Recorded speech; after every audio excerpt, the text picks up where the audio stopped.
We mean nothing to you. Ha! My sister sobbed, her perfectly manicured hands shaking as she pointed at me across the white tablecloth. God! You are so selfish. My parents snapped in unison, glaring at me like I was a criminal. I simply took a sip of my sparkling water, completely unfazed by their performance. Trust me. I care, I replied with a cold smile. Then I pressed play on the audio recording that would destroy their perfect lies. Their expressions cracked like cheap glass as they heard their own voices exposing exactly where all my money really went. My name is Natalie, 33 years old, and a forensic accountant who spent her whole life as the designated ATM for a family that never truly loved me. I grew up in the shadows of my golden child sister, constantly told that my only value was my ability to provide. But tonight was the night the Bank of Natalie permanently closed its doors. Before I continue this story, let me know where you are watching from in the comments below. Hit like and subscribe if you have ever had to cut off toxic family members who only reached out when they needed your wallet. The setting for my ultimate villain origin story was my parents Thomas and Carol celebrating their 40th wedding anniversary. They had rented out the private VIP dining room at one of the most exclusive country clubs in the Chicago suburbs. Crystal chandeliers hung above us, casting a warm and expensive glow over the heavy silver cutlery and towering floral centerpieces. To anyone looking through the mahogany French doors, we looked like the absolute picture of upper-middle-class success. But beneath the designer clothes and forced smiles, the financial rot ran incredibly deep. The evening had barely begun when the atmosphere aggressively shifted. The waiter had just cleared our appetizer plates when the clinking of glasses and polite chatter abruptly stopped. My younger sister Brittany, a 30-year-old lifestyle influencer whose entire online persona was built on a foundation of maxed-out credit cards, reached into her oversized designer bag. She pulled out a thick blue folder with the JP Morgan Chase logo embossed on the front and slid it across the polished oak table right until it hit my water glass. Her husband Jamal, a 32-year-old African-American man who constantly rebranded himself as a tech entrepreneur, despite never launching a single viable product, sat up straight and crossed his arms. He let out a heavy sigh, perfectly calculated to make him look like a weary and hard-working victim of circumstance. Natalie, we need to talk business, Jamal said, using his smooth and persuasive voice that had scammed so many investors before. My startup is hitting a minor cash flow roadblock, and the bank is being completely unreasonable about our line of credit. Brittany leaned forward, her voice dripping with fake desperation. We just need you to sign this guarantor agreement, she said, tapping the heavy folder. It is just a formality. We need $250,000 to bridge the gap until Jamal secures his next round of investor funding. If we do not get the money by Monday morning, the bank is going to foreclose on our house. You cannot let your own niece and nephew end up out on the street. I looked down at the banking folder, then back up at my sister. The sheer audacity was breathtaking. They had barely spoken to me in 6 months, only inviting me tonight so they could ambush me in front of our parents. They were banking on the fact that I would avoid causing a scene in public and just cave to their demands. I did not open the folder. I did not even touch it. I just slid it right back across the table. No, I said, keeping my voice perfectly level. I am not co-signing $250,000 loan for a company that has zero revenue. Jamal.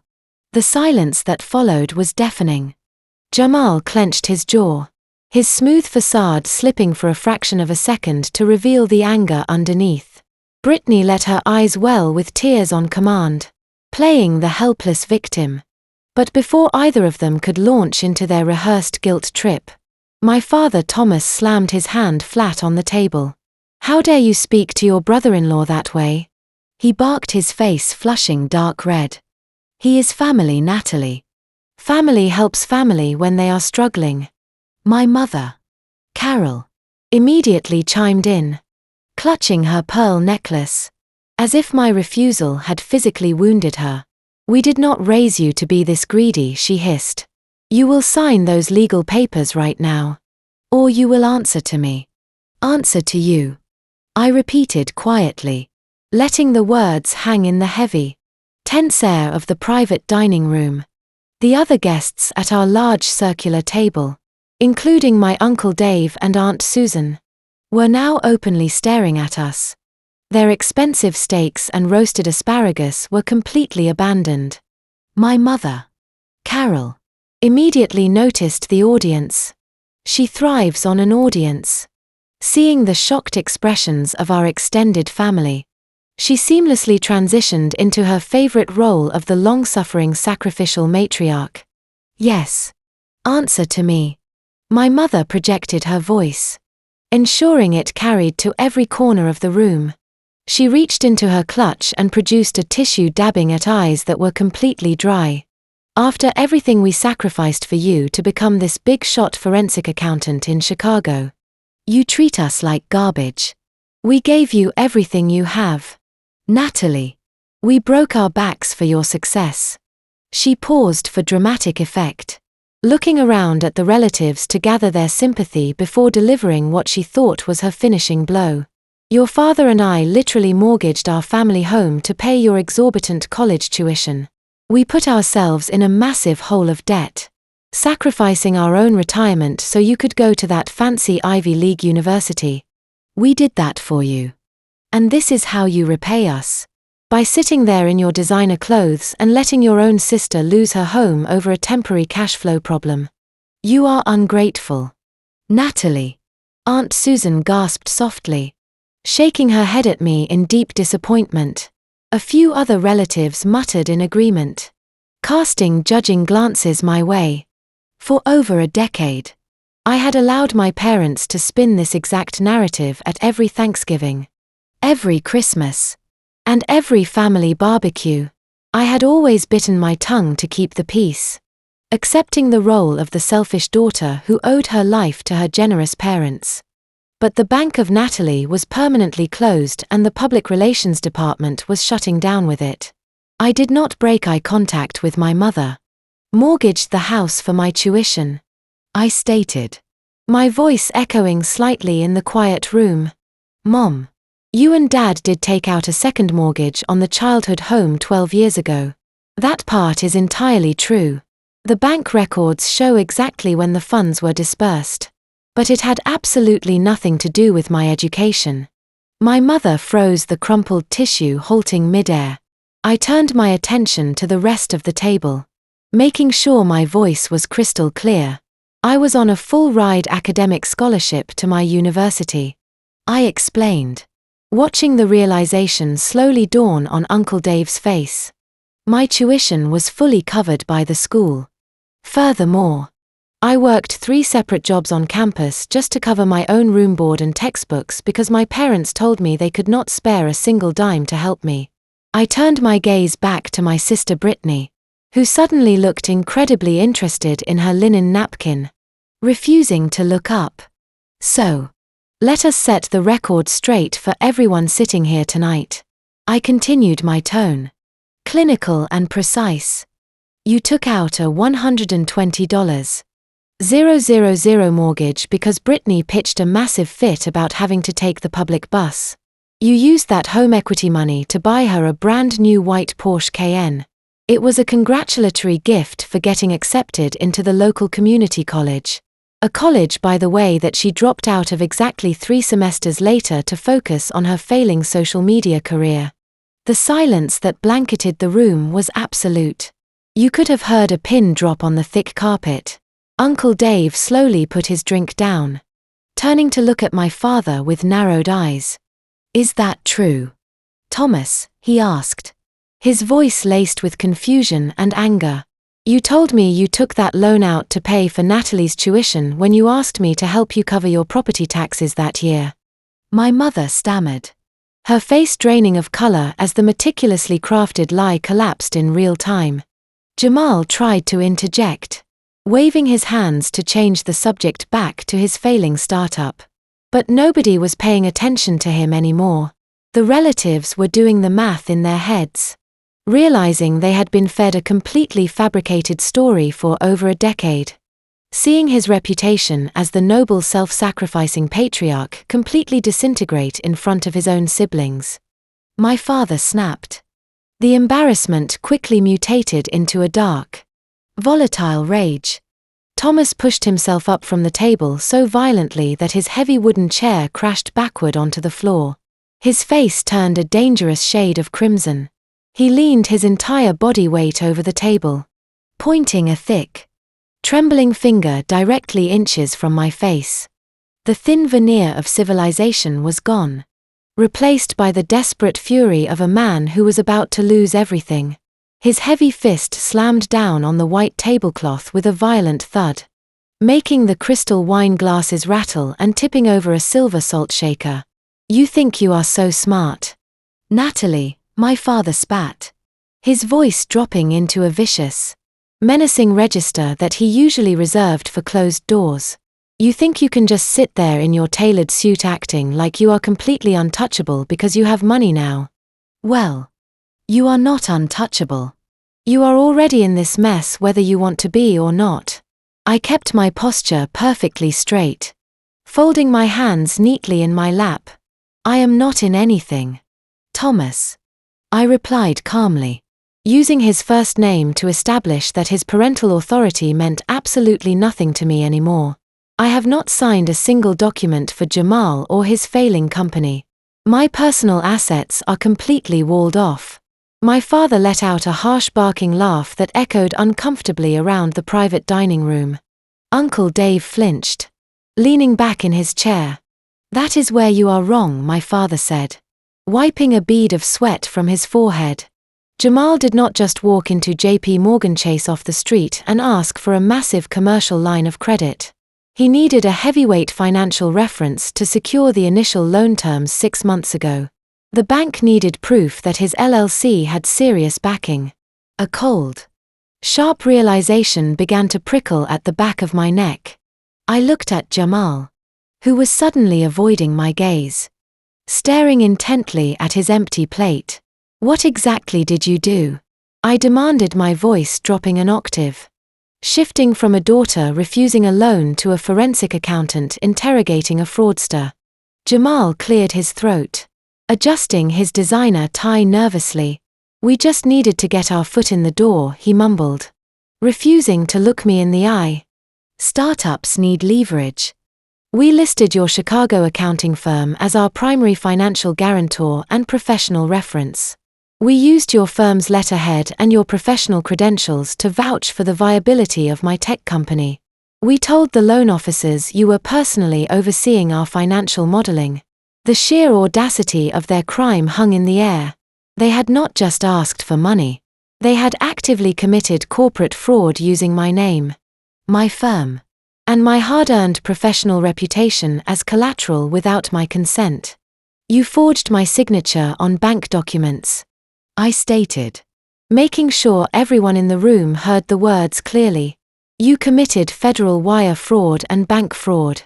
My mother waved her hand dismissively, completely ignorant of the legal gravity of the situation. "Oh, stop being so dramatic, Natalie," she scoffed, rolling her eyes. "It was just a little white lie to help family. Nobody forged anything. Jamal just put your firm down as a reference on an online portal. It is not a crime to use your own sister as a professional reference to get a business started." My father leaned back, a smug, triumphant smirk spreading across his face. He thought he had me completely cornered. "Here is the reality of your situation," he said, pointing his finger at me again. "If Jamal defaults on this loan by Monday morning, the bank is going to initiate immediate bankruptcy proceedings. And the very first thing their corporate lawyers will do is issue a massive legal subpoena to your precious accounting firm. They will drag your entire business through a grueling discovery process. They will audit your files, investigate your partners, and drag your pristine professional reputation right through the mud. Your wealthy clients will run for the hills the second they hear you are tied to a messy, fraudulent bankruptcy. He crossed his arms, looking like a mob boss demanding a shakedown. So, you have a choice, my father concluded, his voice dripping with malice. You can wire the $250,000 by Monday morning to clear the debt and make this all go away quietly. Or you can watch your precious career burn to the ground. The choice is yours. The room fell completely silent again as the sheer cruelty of their blackmail settled over the extended family. They had deliberately sabotaged my livelihood to fund their extravagant lifestyle. I looked at the faces of my relatives. Uncle Dave looked sick to his stomach. Aunt Susan had her hand over her mouth in sheer horror. The illusion of the loving, supportive family was completely dead and buried. Sensing the room turning entirely against them, my sister Brittany decided it was time to deploy her ultimate weapon. She took a sharp, shaky breath and burst into violent theatrical tears. She buried her face in her hands, her shoulders heaving as she let out loud, agonizing sobs. "How can you be so cruel to us?" she wailed, peeking through her fingers to make sure the aunts and uncles were watching. "We are just trying to survive. We are just trying to feed our children. And you are sitting there plotting to send my husband to federal prison. You have always been jealous of me. You have always hated my happiness. Why are you trying to destroy our family?" Brittany's performance worked exactly as she had intended. The sheer volume of her theatrical sobs echoed against the mahogany walls of the private dining room, completely changing the emotional current of the space. Aunt Susan immediately rushed over to her side, handing her a fresh linen napkin and rubbing her back. Uncle Dave rubbed his temples, looking back and forth between me and my weeping sister with deep conflict in his eyes. The realization of my father committing corporate fraud just moments ago was instantly eclipsed by the primal emotional spectacle of a young mother claiming her children were about to be put on the street. The whispering began almost immediately. It started at the far end of the long table among my older cousins and rippled rapidly toward me like a toxic wave. I could hear the exact words they were using. Heartless. Selfish. Obsessed with money. One of my aunts muttered loudly enough for everyone to hear that I had completely lost my soul to corporate America. They looked at my tailored blazer, my expensive jewelry, and my perfectly styled hair not as symbols of my hard work and intelligence, but as absolute proof of my undeniable greed. In their eyes, I was no longer the victim of identity theft and extortion. I was the wealthy, greedy sister, refusing to throw a life raft to her drowning family. My mother, Carol, stroked Brittany's hair, turning to glare at me with a look of absolute unadulterated disgust. "Look at what you are doing to her," my mother hissed, her voice dripping with venom. "You are a cold, unfailing monster. Your father is right. You care more about your pristine credit score than you do about your own flesh and blood." Jamal sat back in his chair, a subtle victorious smirk playing at the corners of his mouth. He knew his wife had successfully manipulated the jury. He adjusted his designer watch and let Brittany do the heavy lifting. Brittany slowly lifted her head from her hands. Her mascara was slightly smudged, but her eyes were incredibly sharp and calculating beneath the fake tears. She knew she had the entire extended family back on her side. She sniffled dramatically, looking me right in the eye to deliver her grand finale. "After everything we have been through as sisters," she choked out her voice, trembling with perfectly practiced heartbreak, "we mean nothing to you. Ha! You would rather watch your own nephew sleep in a homeless shelter than part with a tiny fraction of your precious bank account. Any normal person would have broken under the crushing weight of that collective family judgment. A normal daughter would have cried, screamed, or defended herself wildly against the horrific accusations. I saw Aunt Susan waiting for me to apologize. I saw my father waiting for me to break down and ask for the banking paperwork. But I did not scream. I did not cry. I did not even frown. The years of being the designated family scapegoat had burned away my desperate need for their approval a very long time ago. I was not a scared little girl trying to win her parents' love anymore. I was a senior forensic accountant who spent her days dismantling multi-million-dollar embezzlement rings and destroying white-collar criminals in federal court. And right now I was looking at a table full of hostile audits. I looked around the room, meeting the judgmental stares of every single relative without flinching, and finally let my gaze settle back on my crying sister. I smiled. It was not a warm smile. It was a cold, clinical, and entirely predatory smile. The kind of smile a financial auditor gives right before they freeze a fraudster's offshore bank accounts. Trust me, Brittany. I care, I said, keeping my voice soft, steady, and terrifyingly calm. Let me show you exactly how much I care about this family. I reached down to the floor beside my chair. I unclasped the heavy gold hardware of my black leather Hermes bag. The sharp metallic click echoed loudly in the sudden, uneasy silence that had fallen over the dining table. Even Brittany stopped her fake crying, holding her breath. She sensed that the dynamic had just shifted in a way she could no longer control. I reached inside the bag and pulled out my silver iPad Pro. I placed it gently on the white tablecloth directly in front of me, right next to the bank folder they had tried to force me to sign. The screen was completely black. I rested my index finger on the home button, letting the biometric scanner instantly unlock the device. The screen illuminated my face with a bright, harsh light. I was not just going to defend myself against their guilt trips. I was about to unlock the very first layer of their absolute financial ruin. I placed my index finger on the screen and swiped up, pulling up a perfectly organized, highly detailed PDF document. I pushed the heavy device across the white tablecloth, letting it slide smoothly past the crystal water pitchers until it stopped right in the center of the table. It was perfectly positioned so that Uncle Dave, Aunt Susan, and the rest of the judgmental relatives had a clear and unobstructed view of the glowing screen. "Let us talk about survival," I said, my voice cutting sharply through the lingering echoes of Brittany's fake theatrical sobs. "Let us talk about how desperate my sister and her husband are to keep a roof over their children's heads." Exactly 6 months ago, I authorized a wire transfer of $100,000 to Jamal's limited liability company. Jamal stiffened immediately. Brittany stopped crying in a fraction of a second, her eyes darting nervously toward the device on the table.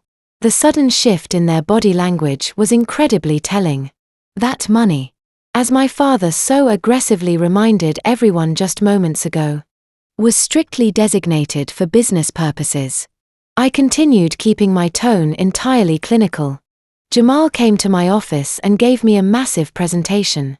He swore on his life that he needed the capital for server infrastructure, cloud hosting, and software licenses for his revolutionary new tech platform. It was an emergency business loan to keep his supposedly brilliant company afloat. I tapped the screen of the iPad once, zooming in on a brightly highlighted section of the document. "These are audited bank statements," I explained to the table. "As a forensic accountant, tracking missing money is what I do for a living. And when a borrower misses 3 consecutive payments on a massive loan, I do not just sit around and wait. I follow the money." I gestured to the screen. "Please, Uncle Dave, read the highlighted section for me. Tell the family exactly where that critical infrastructure money went." Uncle Dave leaned forward, squinting as he adjusted his wire-rimmed reading glasses. He looked at the screen and all the color instantly drained from his face.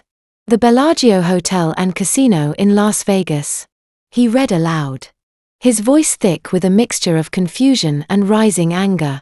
"A charge of $25,000 for a VIP penthouse suite." Aunt Susan gasped, grabbing her husband's arm as she leaned in to read the next line. "And here is a cash withdrawal for $40. 000 drawn directly at the high roller back tables. She read, her voice shaking. She looked up from the screen, staring at Jamal with absolute horror. I was not finished. Keep reading. Aunt Susan, I instructed quietly. Look at the retail charges from the following afternoon. Aunt Susan swallowed hard. $12. 000 at the Gucci flagship store at the Shops at Crystals. She read out loud for the entire private dining room to hear. And another $8. 000 at an exotic car rental agency for a Lamborghini Huracan. I leaned back in my chair, steepled my fingers, and looked directly at my so-called starving sister. I must have missed the memo.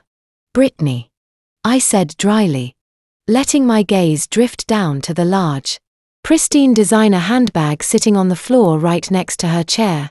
I was completely unaware that high-roller baccarat VIP bottle service and limited edition Gucci bags were essential server infrastructure for a tech startup. It is truly fascinating how you managed to burn through nearly $100. 000 in exactly 4 days on the Las Vegas Strip, all while claiming you could barely afford groceries for your children. The relatives who had been whispering insults about me just moments ago were now staring at Jamal and Brittany with absolute unadulterated disgust. The narrative had completely flipped in less than 60 seconds. The grieving, desperate parents trying to save their family home were suddenly exposed as reckless gambling con artists. They had blatantly embezzled a massive business loan to fund a luxury vacation and then had the absolute nerve to come to a family dinner and demand another $250,000. Jamal's polite, weary tech entrepreneur facade completely shattered. The cool, calculating grifter panicked as he watched his entire reputation disintegrate in front of the wealthy relatives he had been actively planning to tap for future investments. His eyes went wide and his breathing became incredibly shallow and erratic. He realized I had hard, undeniable, legally binding proof of his financial crimes sitting right in the middle of the table. With a sudden, desperate surge of movement, Jamal lunged across the wide table. His chair scraped violently against the floor as he threw his upper body over the plates and silverware, his arms outstretched, frantically scrambling to grab the iPad away and hide the evidence. I calmly slid the iPad back toward my chest, pulling it completely out of his reach, right before his grasping fingers could make contact with the screen. His sudden aggressive lunge knocked over a heavy crystal water goblet, sending a wave of ice and water spilling across the pristine white tablecloth and splashing directly into his lap. He froze, breathing heavily, hovering awkwardly over the expensive floral centerpieces while the entire table stared at him in stunned silence. Realizing that a physical struggle for an iPad in the middle of an exclusive country club would only make him look undeniably guilty, Jamal slowly pulled himself back. He cleared his throat loudly, desperately trying to salvage whatever dignity he had left. He brushed the water off his custom-tailored jacket, stood up straight, and adjusted his designer silk tie. The panic in his eyes was rapidly replaced by the slick, polished arrogance of a seasoned con artist preparing his next pitch. He turned his attention away from me and focused entirely on the aunts and uncles holding his hands up in a placating, confident gesture. Listen, everyone. Jamal started using that smooth, persuasive voice he always used to manipulate people. I know how these raw bank statements might look to a layman. I understand that to someone outside the tech industry, this seems completely reckless. But you have to understand the reality of modern startup culture in America today. You have to spend money to make money. This is how the Silicon Valley ecosystem operates. We are building a disruptive technology and that requires bold moves. Aunt Susan stared at him, absolutely bewildered. Operating a startup requires gambling away $40. 000 at a casino, she asked, her voice trembling. Jamal offered a condescending, practiced smile, shaking his head slightly as if he were explaining basic math to a naive child. It is not gambling. Aunt Susan, he insisted smoothly. It is called high-level networking optics. In the tech world, if you want to secure a Series A angel round of funding, you cannot just take venture capitalists to a local coffee shop. You have to project massive success before you even have it. You have to meet these high net worth individuals on their own turf to build synergistic relationships. Reserving the VIP penthouse at the Bellagio and showing up to the valet in a Lamborghini Huracan was a calculated customer acquisition strategy. It was absolutely necessary to establish market dominance and show potential investors that we are a premium high-yield brand ready to scale globally. He was gaining momentum, fully leaning into his own delusion. He paced slightly behind his chair, waving his hands to emphasize his ridiculous points, desperately hoping the corporate buzzwords would blind the older generation. The Gucci purchases were simply wardrobe expenditures for our executive team. He continued without missing a single beat. When you are sitting across the table from tech billionaires and hedge fund managers, you cannot wear off-the-rack clothing. It is an investment in our corporate image and brand identity. It is all part of the calculated burn rate for our seed capital. We were aggressively pursuing VIP client acquisitions in Las Vegas, and that requires substantial upfront liquidity to prove we belong in the room. Natalie is just looking at the raw financial data without understanding the massive long-term equity we were building for this family. My mother, Carol, immediately nodded along her desperate need to protect her golden child's husband, overriding any sense of logic or reason. Exactly, she proclaimed, looking around the table at the skeptical faces of our relatives. Jamal is a visionary entrepreneur.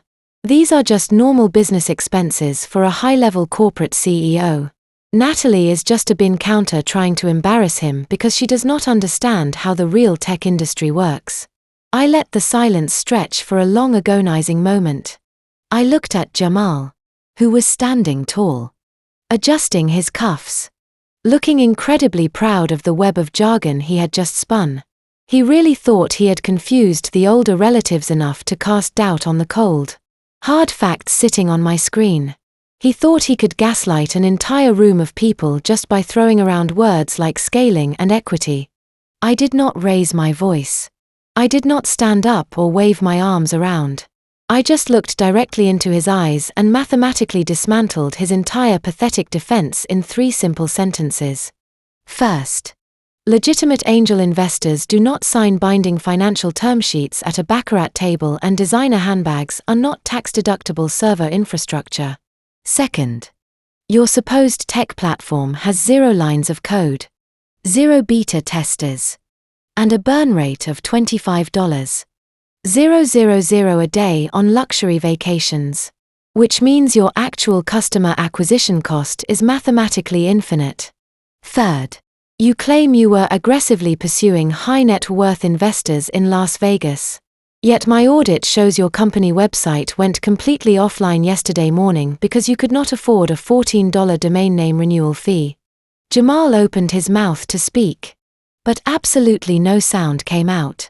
The smug, confident tech visionary vanished in an instant, replaced by a terrified man caught in an undeniable lie. He stuttered a pathetic, strangled noise escaping his throat as a fresh bead of sweat rolled down his temple. His entire convoluted defense had just been atomized, leaving him completely exposed in front of the exact people he was trying to manipulate. Jamal's absolute failure hung heavily in the air.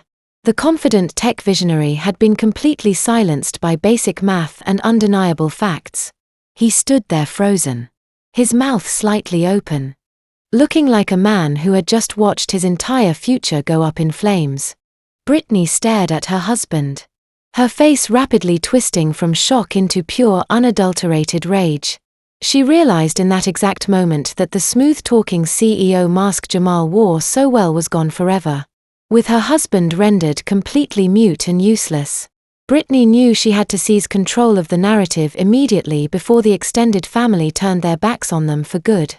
She did exactly what she always did when she was backed into a corner and stripped of her lies. She went on a vicious offensive. Brittany slammed both of her hands down on the table, jarring the silverware and knocking over her own crystal wine glass. The expensive red vintage spilled across the pristine white tablecloth, spreading rapidly like a dark stain. But she did not even notice. "You are a hacker," she shrieked, her voice echoing shrilly across the private dining room and making Aunt Susan physically flinch. She pointed a violently trembling finger right at my face. "That is highly illegal. Natalie, you hacked into our private banking portal. You are a cyber stalker." I simply raised an eyebrow, not moving an inch, letting her dig her own grave deeper. Brittany grabbed her gold case smartphone from the table, holding it up like a weapon. "I am calling the police." She threatened, her chest heaving as she breathed rapidly. "I am calling the authorities right now and having you arrested for federal wiretapping and cyber espionage. You cannot just break into someone's personal bank accounts to steal their financial records because you are obsessed with ruining my life. It is a massive violation of our legal financial privacy." She turned to the rest of the table, her eyes wide and manic, desperately trying to infect the older relatives with her sudden panic. "Do you all see how mentally unstable she is?" Brittany cried out, looking directly at Uncle Dave. "If she is willing to illegally hack into her own sister's private bank accounts just to make her look bad at a family dinner, what makes you think your money is safe? She is a forensic accountant. She has all of your tax records. She has your social security numbers. She is probably spying on every single one of your bank statements right now." It was a desperate, chaotic, and entirely calculated attempt to weaponize the older generation's inherent fear of modern technology. For a brief 10th second, I actually saw a flicker of genuine unease pass over Aunt Susan's face.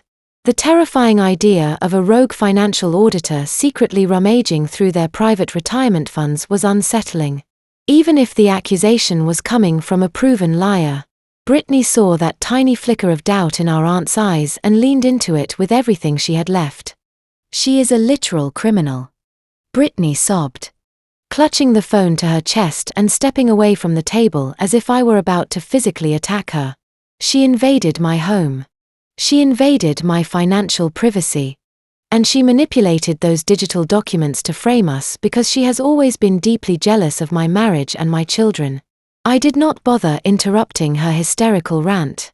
I did not bother explaining to Brittany or the terrified relatives that as the named legal guarantor and primary financial reference on Jamal's commercial loan, the bank had automatically mailed the default notices and the audited statements directly to my office. I did not need to hack into anything or write a single line of malicious code. JP Morgan Chase literally sent the comprehensive financial files to me via certified priority mail the moment Jamal missed his third consecutive payment. But legal facts and banking protocols did not matter to Brittany. Only the emotional performance mattered. She needed a villain to take the heat off her husband, and she was trying to force me into that role. The room was teetering on a dangerous knife edge. The aunts and uncles were paralyzed in their seats, caught in a mental tug-of-war between the undeniable documented proof of Jamal's gambling addiction and the terrifying loud accusation of my supposed cybercrimes. That momentary hesitation from the extended family was exactly the opening my mother had been waiting for. Seeing her golden child sobbing hysterically, waving a phone around and threatening to call the police, Carol threw her linen napkin down onto her plate and sprang into action to protect her favorite daughter. "Enough," my mother commanded, her voice cutting sharply through Brittany's manufactured sobs as she pushed her chair back and stood up. She physically positioned herself between me and my sister, acting like a human shield to protect her golden child from the cold. Hard facts glowing on the table. She threw her hands up in the air, a gesture of absolute exasperation, completely dismissing the undeniable proof of fraud I had just laid out. "So what, Natalie?" she challenged, glaring at me with fiery indignation.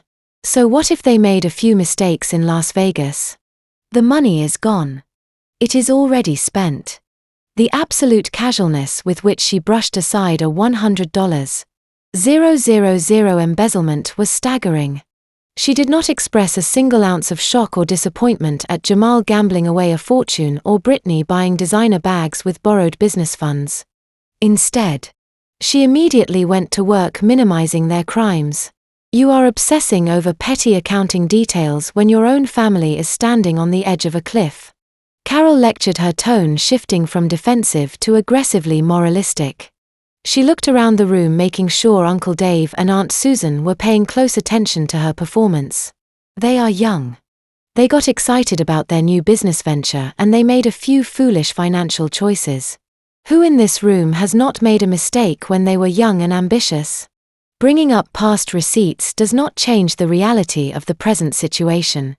She turned her fierce gaze back to me, gripping the edge of the table. This is not about servers or tech companies or whatever nonsense is on that screen. My mother continued, her voice trembling with heavily manufactured emotion. This is about your niece and nephew. Those innocent little children are sleeping in their beds right now, completely unaware that the bank is going to come and put a padlock on their front door by next week. And you have the power to stop it. You have the money sitting in your bank account right now, gathering dust while your own flesh and blood are facing absolute ruin. She took a deep breath, preparing to deliver the ultimate guilt trip. I do not care about your spreadsheets or your audits. Carol spat out, her face contorted with deep disdain for my entire profession. Family loyalty is supposed to mean something. We are supposed to protect each other, not pull out calculators and point fingers when someone is drowning. If you had an ounce of compassion in your cold heart, you would sign that guarantor agreement tonight and save those children from being put out on the street. You are letting your petty grudge against your sister blind you to what actually matters. My father Thomas immediately nodded in vigorous agreement, emboldened by my mother's speech. Listen to your mother, Natalie, he barked. The past is the past. We need to focus on the immediate crisis. You can write off the Vegas trip as a corporate tax loss or whatever it is you accountants do. But you cannot write off your own sister. You fix this tonight or you will have to look your niece and nephew in the eye and explain why you let them lose their home. The sheer audacity of their united front was almost impressive to witness. They were actively demanding that I reward a massive financial betrayal with an even larger payout, all under the guise of noble family duty. They were weaponizing the children, using them as human shields to protect Jamal and Brittany from the catastrophic consequences of their own spectacular greed. The aunts and uncles at the table looked incredibly uncomfortable again, clearly torn between the harsh documented facts on my iPad and the heavy emotional manipulation my parents were pouring over them. I let my mother finish her self-righteous speech. I let the heavy silence settle over the room, ensuring that every single person at the table was hanging on my next words. I did not rush to defend myself against the accusation of being a heartless monster. I simply folded my hands neatly on the white tablecloth and tilted my head, looking directly at my mother with a perfectly calm, analytical expression. Homeless? I asked, my voice barely above a whisper. Yet it carried clearly and sharply across the quiet private dining room. I let out a soft, dry chuckle that made my father flinch and my mother narrow her eyes in suspicion. Are we really pretending this is about keeping a roof over Brittany's kids? Or are you just worried about losing the Aspen property? Mom!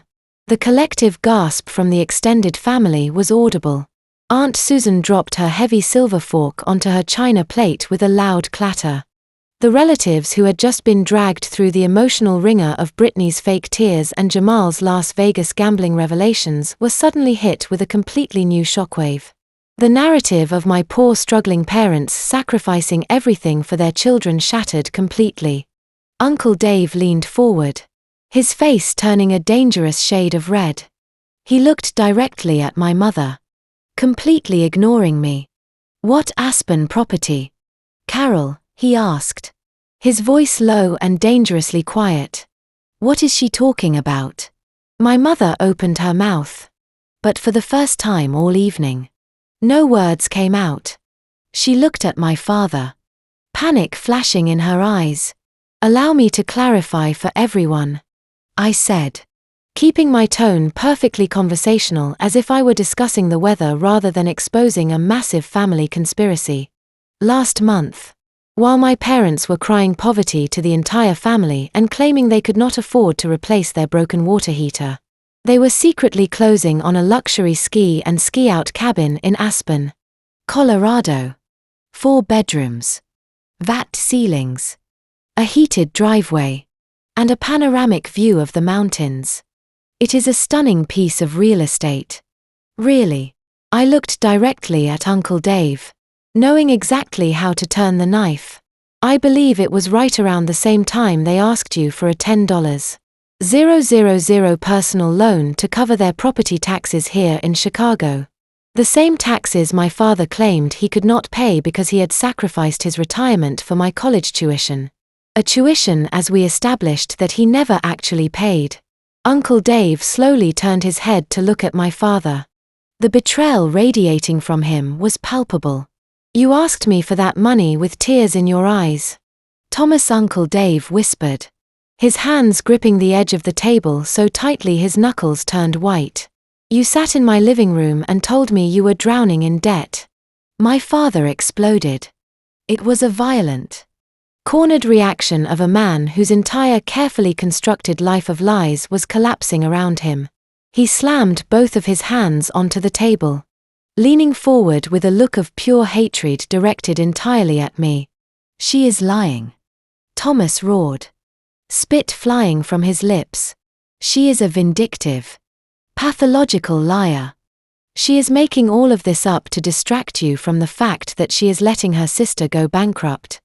There is no cabin in Aspen. There is no secret real estate. She is fabricating these stories because she is deeply unwell and wants to ruin our 40th anniversary. He turned to the extended family, desperately trying to rally them back to his side. Look at her, he pleaded, his voice cracking with manufactured desperation. Look at how cold and calculated she is. She hacked into Jamal's business accounts and now she is making up wild delusions about luxury ski resorts. She has lost her mind. You cannot believe a single word coming out of her mouth. The private dining room felt like a powder keg. My father was loudly demanding absolute loyalty, banking on decades of family conditioning to make the aunts and uncles blindly side with the patriarch. He was aggressively trying to gaslight a room full of people, hoping his sheer volume and misplaced righteous anger would be enough to drown out the truth. I let him yell. I let him call me a liar, a monster, and a delusional spinster. I just sat there completely unbothered, letting the silence stretch for a few seconds after his tirade finally ran out of momentum. You are incredibly loud, Thomas, I said calmly. But volume does not make you right. And unfortunately for you, I do not rely on stories. I rely on data. I reached out and touched the screen of my iPad. I swiped away from the audited Las Vegas bank statements and opened a different application. Exactly 4 weeks ago, you called me in a panic because there had been a string of package thefts in your neighborhood. I explained to the silent room. You begged me to come over and install a Ring doorbell camera system for you because neither of you understand how smart home technology works. I bought the equipment. I installed it on your front porch and I set up the master account on my own phone to monitor it for you. My parents froze. The aggressive righteous anger instantly vanished from my father's face, replaced by a sudden, sickening realization. The thing about modern security cameras, I continued, my voice steady and completely devoid of mercy, is that they do not just record high-definition video. They have incredibly sensitive microphones. They record crystal clear audio of everything said within 20 feet of your front door. And people who are not used to technology tend to completely forget that those microphones are always listening. Especially when they are standing on the front porch waving goodbye to their favorite daughter and son-in-law after a very productive Sunday dinner. I looked at my mother, whose face was completely ashen.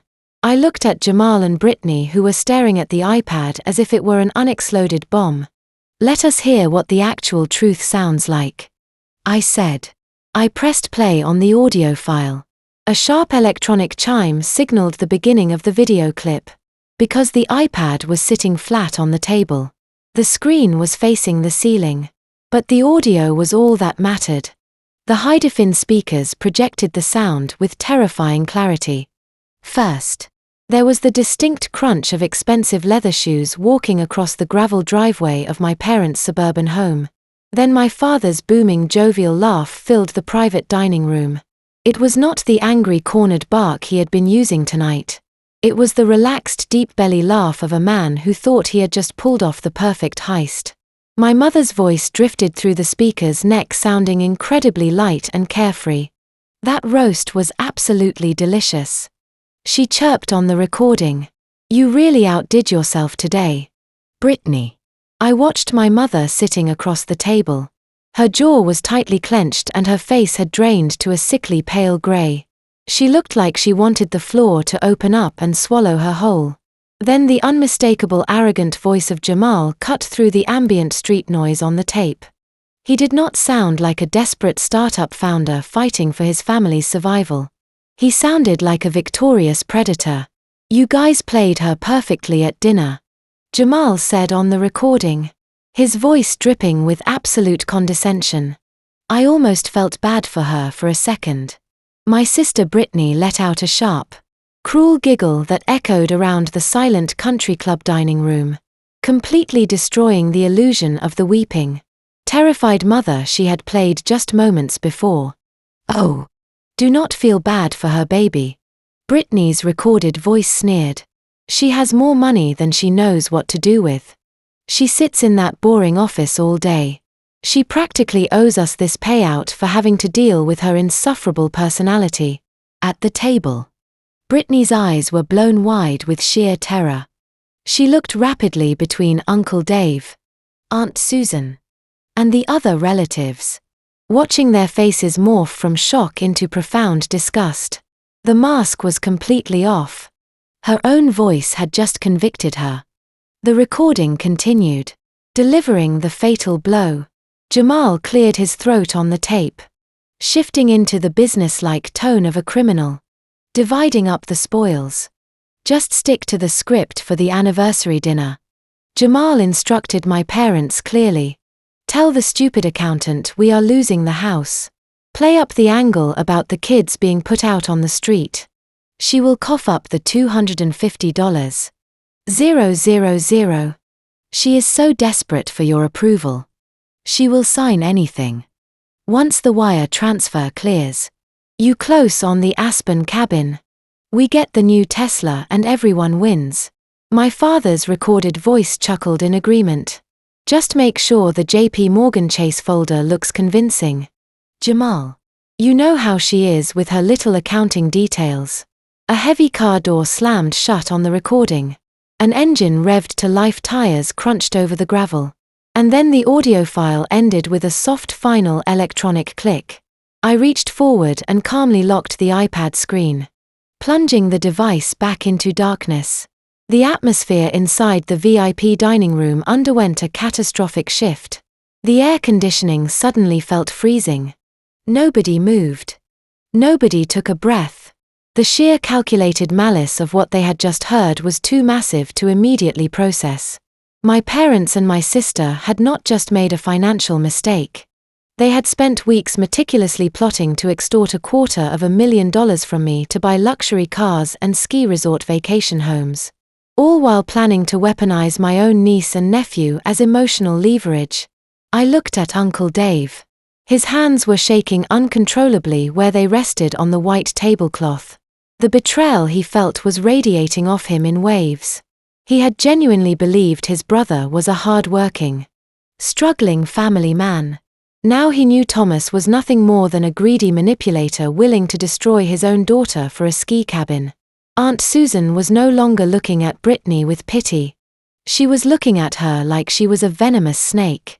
The tears of sympathy Aunt Susan had shed earlier had completely dried up, replaced by a cold, hard stare of absolute contempt. The silence that descended upon the long table was absolute, heavy and horrified. It was the kind of deafening quiet that follows a massive explosion where the ringing in your ears is the only sound left in the world. My father, who had been screaming at the top of his lungs just 3 minutes ago, was completely mute. He stared at the empty wine glass in front of him, unable to meet the eyes of a single person in the room. His kingdom of lies had been reduced to ashes by a 30-second security clip. My father's face contorted into a shade of violent purple that I had never seen before. The absolute silence that followed the recording was broken by a guttural roar of pure rage. Thomas lunged across the table, his heavy hands reaching out to grab the iPad. He wanted to smash it into 1,000 pieces against the mahogany floor, desperate to destroy the device that had just ruined his life. But I was faster. I smoothly pulled the tablet back into my lap, leaving his hands to crash down onto the empty white tablecloth. He stood there panting, humiliated, and utterly exposed. Seeing her husband fail, my mother realized that anger was not going to save them. So, she resorted to the ultimate manipulation tactic of a desperate narcissist. Carol suddenly let out a sharp, dramatic gasp. She brought her trembling hand up to clutch her pearl necklace, her eyes rolling back slightly as she slumped heavily against her dining chair. "Oh, God," she moaned, her voice weak and breathy. "My chest. Thomas. My heart is giving out. I cannot breathe." Aunt Susan immediately screamed, knocking her chair backward as she rushed to my mother's side. Uncle Dave reached for his phone, frantically dialing the first 2 digits of emergency services. The entire room erupted into chaos as the relatives who had just been horrified by the audio recording were suddenly thrust into a life-or-death medical emergency. Brittany started sobbing again, yelling at me that I had just given our mother a fatal heart attack over a stupid spreadsheet. I did not move. I did not panic. I calmly looked across the table at the woman who had spent my entire life weaponizing guilt. "Put your phone away, Uncle Dave," I said, my voice cutting through the hysterical screaming like a sharp blade. "She is not having a heart attack." Aunt Susan looked at me like I was a literal psychopath. "She is dying. Natalie," she shrieked, fanning my mother's face with a cloth napkin. "No.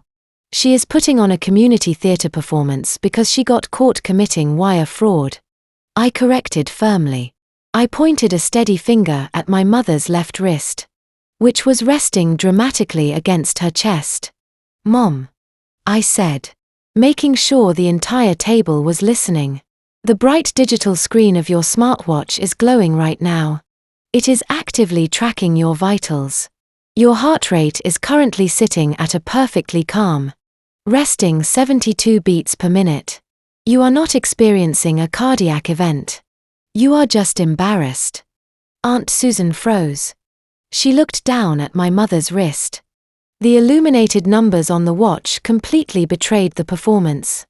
Slowly, the terrified panic in Aunt Susan's eyes dissolved into pure, unadulterated disgust. She dropped the cloth napkin directly onto my mother's lap and took 3 large steps back away from the chair. My mother, realizing the medical emergency act had been mathematically dismantled, stopped moaning. She slowly opened her eyes and sat up, her face flushing with profound humiliation. The shift in power within the room was absolute and irreversible. The aunts and uncles who had been shooting me venomous, judgmental glares just 10 minutes ago were now staring at my parents and Jamal with deep revulsion. The grand illusion of the loving, self-sacrificing family was completely dead. They were looking at 4 strangers who had spent the entire evening lying, manipulating, and attempting to steal a massive amount of money. Uncle Dave slowly placed his phone back into his suit pocket. He walked back to his side of the table. But he did not sit down. He planted his hands firmly on the back of his chair and locked his eyes onto my father. Thomas tried to look away, but the sheer weight of his brother's glare forced him to look up. "I want a straight answer right now, Thomas," Uncle Dave demanded. his voice trembling with a terrifying suppressed rage. Last November. You sat in my kitchen. You cried. You told me you were going to lose this house because you had drained your savings to help Natalie. You asked me to lend you $10,000 to cover your property taxes. Did that money go to your taxes? Or did it go toward the down payment on a luxury ski cabin in Aspen? My father opened his mouth. But he could not formulate a single word. He stammered, looking helplessly at my mother, who was staring down at the table. Did you steal from your own brother to buy a vacation home? Uncle Dave roared, his voice shaking the crystal chandeliers above us. The absolute silence from my father was the only confirmation Uncle Dave needed. He shook his head slowly, the betrayal etching deep lines into his face. You are sick, Uncle Dave whispered. All of you. You are disgusting. Greedy parasites. Jamal watched the entire social dynamic collapse. He saw the wealthy relatives turning their backs. He realized instantly that the emotional manipulation, the fake heart attacks, and the desperate tears were completely useless now. The family well was permanently poisoned. Nobody was ever going to write them another check. But Jamal was a cornered rat. And cornered rats do not surrender gracefully. Dropping the polished, polite facade of a tech visionary completely, Jamal narrowed his eyes at me and resorted to sheer legal terrorism. Jamal watched the wealthy relatives physically back away from the table. Their faces twisted in absolute disgust. He saw Uncle Dave glaring at his father, and he knew instantly that the social manipulation angle was completely dead. There would be no more sympathy. There would be no more checks written by guilty aunts and uncles. The well of family goodwill was permanently poisoned. Jamal let out a sharp, cynical laugh that cut through the heavy silence of the dining room. He reached up and aggressively loosened his designer silk tie, unbuttoning the top of his pristine white shirt. The polished, polite facade of the struggling tech visionary evaporated into thin air, leaving behind the cold, calculating grifter I had always known him to be. Save your breath, old man, Jamal sneered, looking directly at Uncle Dave with pure contempt. We do not need your $10,000 anyway. We are playing for much higher stakes tonight. He turned his attention away from the shocked relatives and focused entirely on me. He leaned forward, resting his elbows on the table, a dark, arrogant smirk spreading across his face. You really think you won this round, Natalie? He asked, his voice dripping with venomous confidence. You think you are the smartest person in the room because you played a secret recording of a private conversation?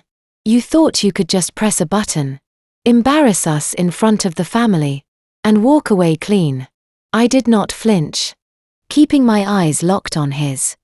Jamal shook his head slowly, practically glowing with malicious pride as he openly admitted to the entire scam right in front of everyone. Yes, we took the loan money and went to Las Vegas. Jamal confessed loudly, completely abandoning any pretense of innocence. Yes, we were going to take your $250,000 to close on the Aspen cabin and buy a new Tesla. You want me to say it into your little iPad microphone? Go ahead and record it. I do not care what these people think of me because their opinions do not hold any legal weight. And unfortunately for you, neither does your little Ring doorbell recording. Aunt Susan gasped at his sheer brazenness. But Jamal ignored her. He was speaking entirely to me now, speaking the language of corporate warfare.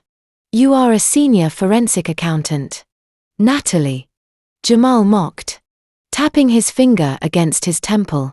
You should know the law better than anyone. We live in Illinois. It is a strict two-party consent state for audio recordings. You secretly recorded my voice without my explicit legal consent. Any half-decent corporate defense attorney will have that audio file thrown out of a courtroom before the judge even sits down. It is completely inadmissible. You cannot use it to prove fraud. And you cannot use it to save yourself. He leaned back in his chair, spreading his arms wide as if he were welcoming a victory. The recording is useless, he declared. But you know what is admissible in court.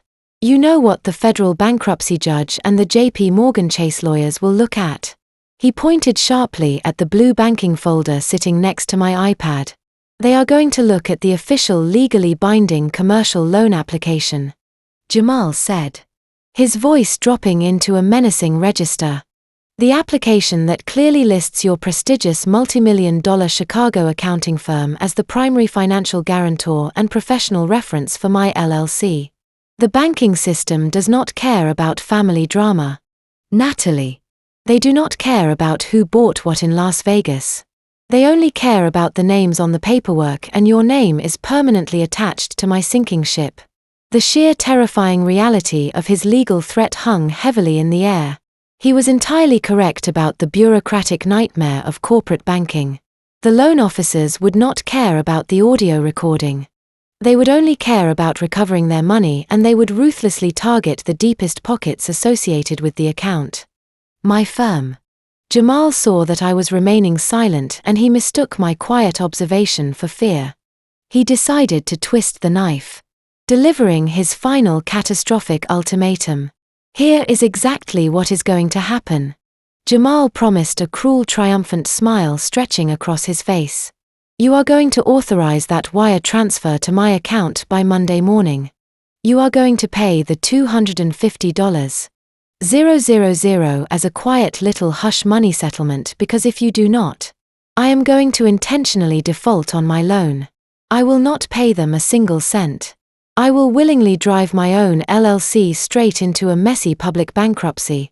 And the very first thing I will do is tell the bankruptcy trustees that your firm is fully responsible for the debt. He leaned in so close I could smell the expensive wine on his breath. I will tank my own credit score just to ruin your life, he whispered aggressively. I will let them subpoena your office. I will let them freeze your professional assets, audit your wealthy clients, and drag your pristine reputation through the absolute mud. I will burn my own house down just to make sure you burn with me. So, what is it going to be? Natalie, are you going to pay us, or are you going to lose your entire career? The legal threat hung over the dining table like a physical weight. The corporate bankruptcy system is an absolute meat grinder. Once a federal trustee starts digging into a defaulted commercial loan, they cast a massive, unforgiving net. Anyone listed on the paperwork gets dragged directly into the discovery phase. For a forensic accounting firm that handles highly sensitive audits for extremely wealthy clients, being subpoenaed in a fraud investigation is a professional death sentence. Jamal knew this fact perfectly well. He was banking entirely on my fear of professional ruin to override my logic and force my hand. Brittany watched my face carefully, searching for any sign of panic or surrender. When she realized Jamal had played a potentially winning hand, her entire demeanor shifted in a fraction of a second. The hysterical weeping mother routine completely vanished as if it had never happened. She reached up, wiped a stray tear from her cheek, and let out a sharp, jagged laugh. It was a cruel, triumphant sound that echoed loudly off the mahogany walls of the private room. He knows you too well, Natalie, Brittany said, her voice dripping with a sudden venomous confidence. She turned her body toward me, a smug smile, completely replacing her terrified expression. You are not going to let this go to a federal court. You are way too obsessed with your perfect little life. You have an 820 credit score. You check your financial portfolio every single morning like it is your religion. You would rather die than let a commercial bank put a derogatory mark on your permanent public record. She stood up from her chair, her confidence fully restored by the prospect of blackmail.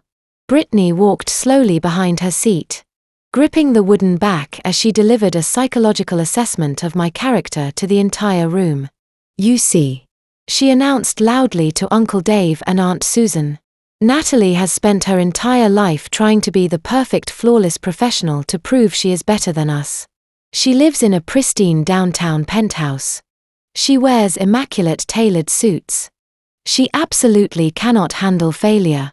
The sheer humiliation of having her high-end net worth clients find out she is tied to a messy fraudulent bankruptcy would literally destroy her ego. She will never let that happen. Jamal nodded in vigorous agreement, leaning back in his chair and resting his hands casually behind his head. He looked exactly like a man who thought he had just won the lottery. Exactly, Jamal said, his voice smooth and dripping with sheer arrogance. Think of it as a mandatory investment in your own peace of mind.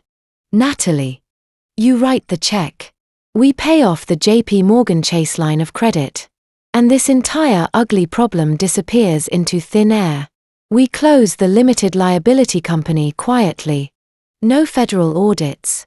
No subpoenas. No bankruptcy judges digging through your confidential client files. It is just a small price to pay to protect your precious reputation. Brittany added, sitting back down and casually crossing her legs. Consider it a late wedding gift to us or a corporate consulting fee. Call it whatever you want in your little spreadsheets. Just wire the $250,000 to our account by Monday morning. If the money is not there by 9 in the morning, Jamal will call the bank at 9001 and tell them he is defaulting on the loan and that your firm is the primary guarantor.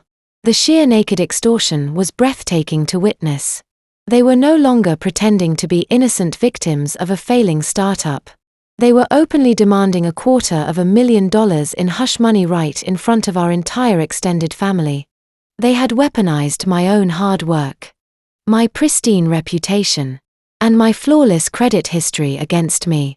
My parents watched this entire exchange in silence. My father, Thomas, did not reprimand his son-in-law for blackmailing his own daughter.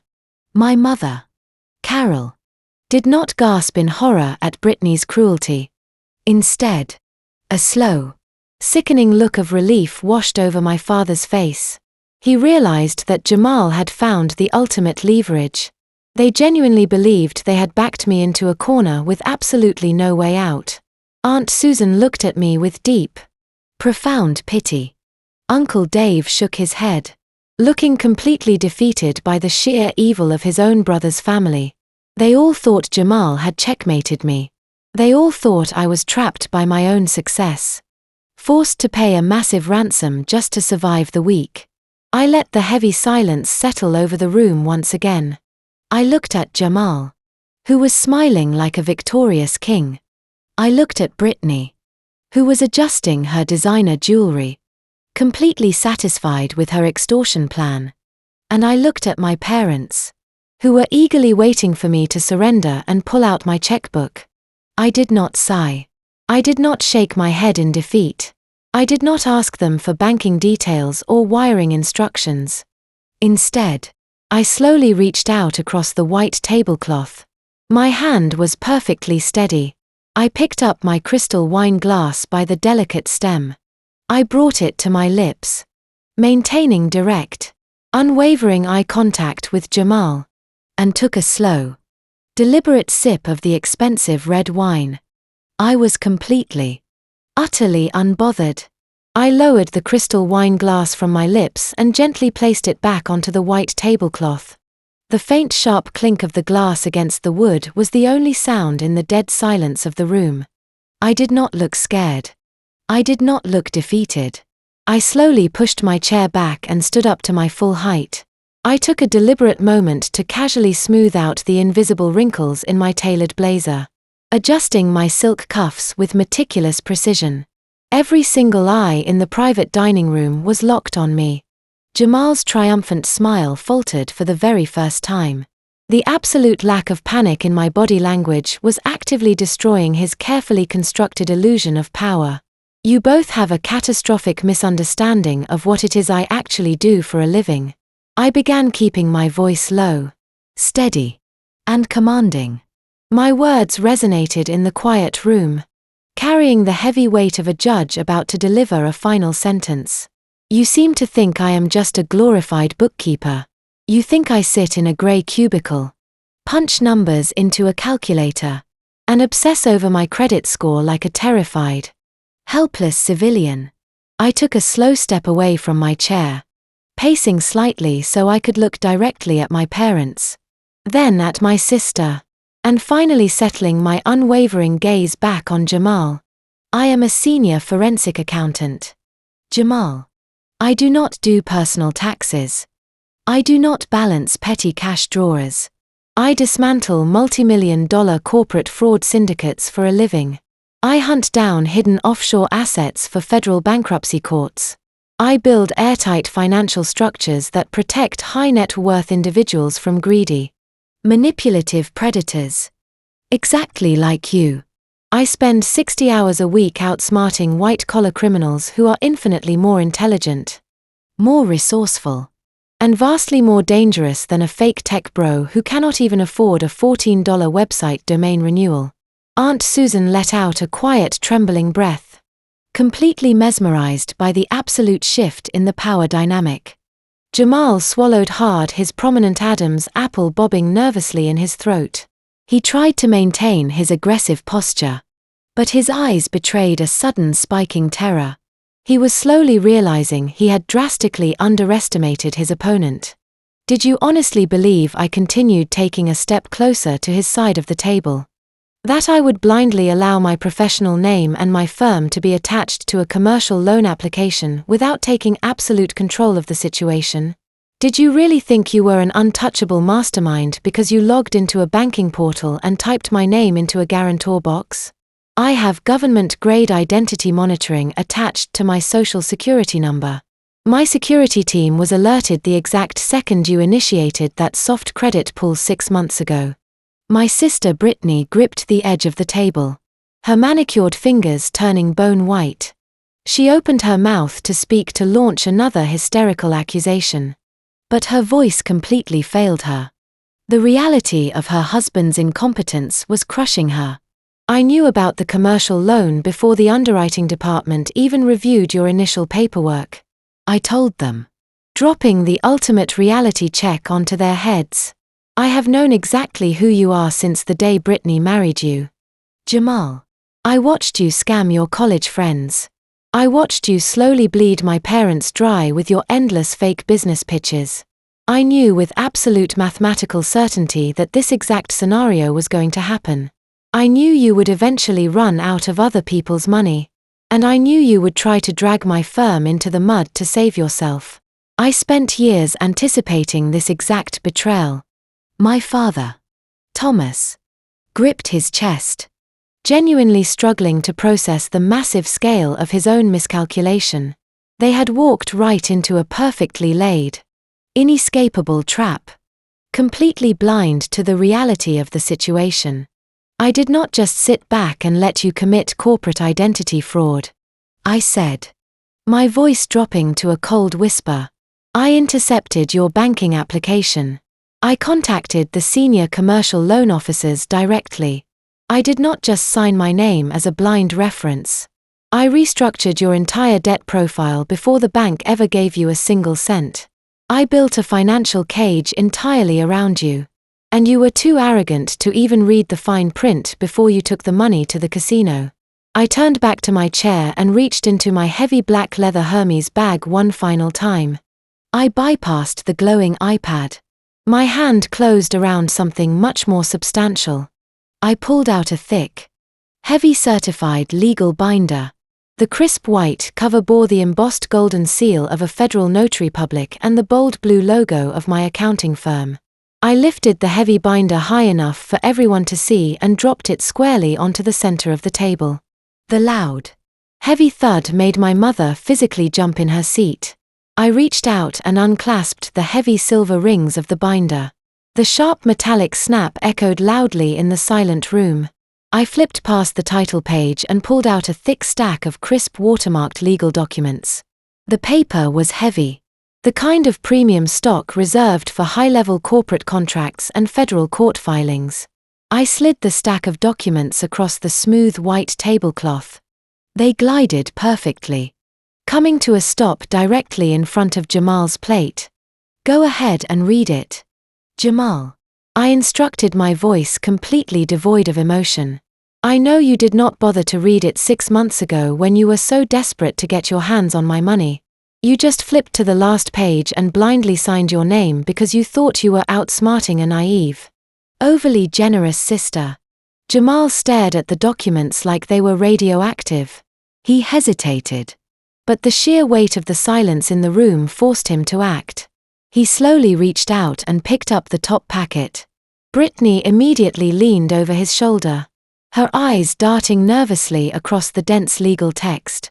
"Let me educate you on how real wealth is managed," I said, taking my time to articulate every single word. "When you came to my office begging for that initial $100,000 cash injection for your fake server infrastructure, you assumed I just logged into my personal checking account and wired you the funds. You thought it was a simple undocumented family favor, a personal loan from a sister to a brother-in-law. You assumed that if things went wrong, it would just be a messy civil dispute that you could easily write off in a standard bankruptcy proceeding." Jamal looked up from the paper, his brow furrowed in deep confusion. He was trying to project confidence, but his voice wavered.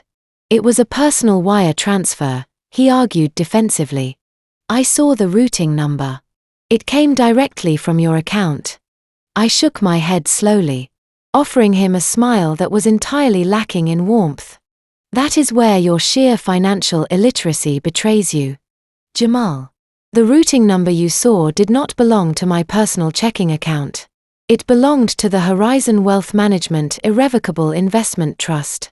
Aunt Susan gasped softly, recognizing the terminology. Uncle Dave stood perfectly still, watching the execution unfold. "I am the sole executive and the primary fiduciary officer of that trust," I explained, watching the confusion on Jamal's face slowly curdle into something resembling fear. "I do not lend out my personal money ever. The $100,000 you received was a highly regulated formal corporate disbursement from an actively managed financial entity." Brittany scoffed loudly, desperately trying to break the tension. "Who cares what bank account it came from?" she snapped, waving her hand dismissively. "Money is money. Natalie, you are just throwing around fancy accounting words to try and scare us. A loan is a loan. If Jamal declares bankruptcy, your stupid trust loses the money anyway. That is how the law works." I turned my gaze to my sister, looking at her with genuine pity. "It is truly astounding how confidently wrong you both are," I said softly. "If it had been a personal loan, you would be absolutely right. But a corporate disbursement from an irrevocable investment trust is governed by an entirely different set of strict federal financial regulations. When an investment trust allocates capital to a high-risk commercial entity, like your husband's limited liability company, it requires legally binding structural guarantees." I pointed to the stack of papers in Jamal's trembling hands. "Turn to page 4. Section B. Paragraph 3. I instructed him. Jamal frantically flipped through the heavy pages. His eyes darted down the page, searching for the specific paragraph. The arrogant, untouchable smirk that had been plastered across his face all evening was beginning to melt away, replaced by the pale, cold sweat of a man realizing he had walked blindly into a minefield. "You see, Jamal," I continued, my voice echoing clearly across the dining room, "an investment trust cannot legally hand over $100,000 without securing a tangible liquid asset to guarantee the return on investment. I did not just give you money. I executed a highly sophisticated financial instrument drafted by a team of ruthless corporate lawyers. I knew you were going to blow the money in Las Vegas. I knew you were going to default.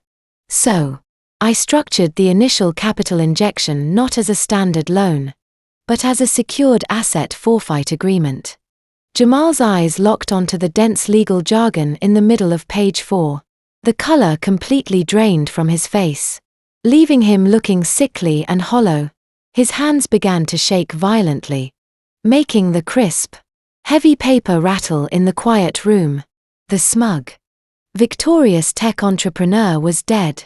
He finally understood the true nature of the trap he had signed his name to. "Read the fine print," Jamal Fish whispered, delivering the final crushing blow. "Tell the family exactly what you gave me in exchange for that $100. 000. Jamal's mouth opened and closed, but his vocal cords completely failed him. He stared at the bold black text on page 4, as if the words themselves were physically burning his eyes. His hands were shaking so violently that the heavy legal paper rattled against the white tablecloth. He could not bring himself to read the sentence out loud. He knew that the moment those words left his mouth, his marriage and his entire carefully constructed life would be instantly over. Brittany could not handle the suspense. She forcefully snatched the packet of documents out of her husband's hands, her eyes frantically scanning the dense legal jargon. She was not a financial expert, but the specific terminology jumping off the page was universally terrifying. Collateral lien forfeit. She looked up from the paper, her face completely drained of color. "What did you do, Jamal?" she whispered, her voice cracking with genuine panic. "What does this mean? I will translate the corporate legalese into plain English for both of you," I said, leaning back in my chair and crossing my legs. "When Jamal applied for the $100,000 disbursement from my investment trust, the underwriting software automatically flagged his tech startup as a catastrophic financial risk. He had no revenue, no product, and a terrible personal credit history. The trust categorically refused to issue an unsecured loan. It demanded a hard, tangible asset to guarantee the capital." I gestured toward this document clutched in Brittany's hands.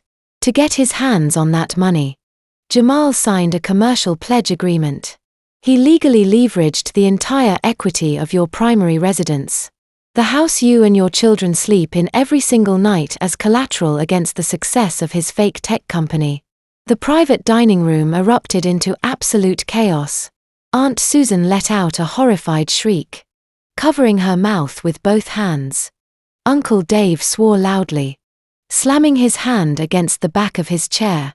Brittany dropped the legal documents onto the table as if they were on fire.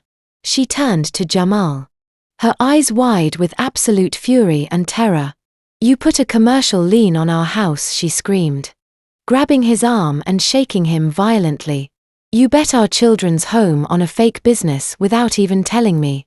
Jamal frantically tried to pull away from her, his confident facade completely shattered.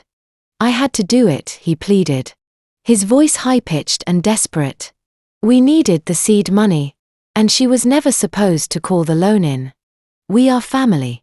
I thought it was just a technicality on the paperwork to satisfy the accountants. I thought she would give us a grace period until the next funding round came through."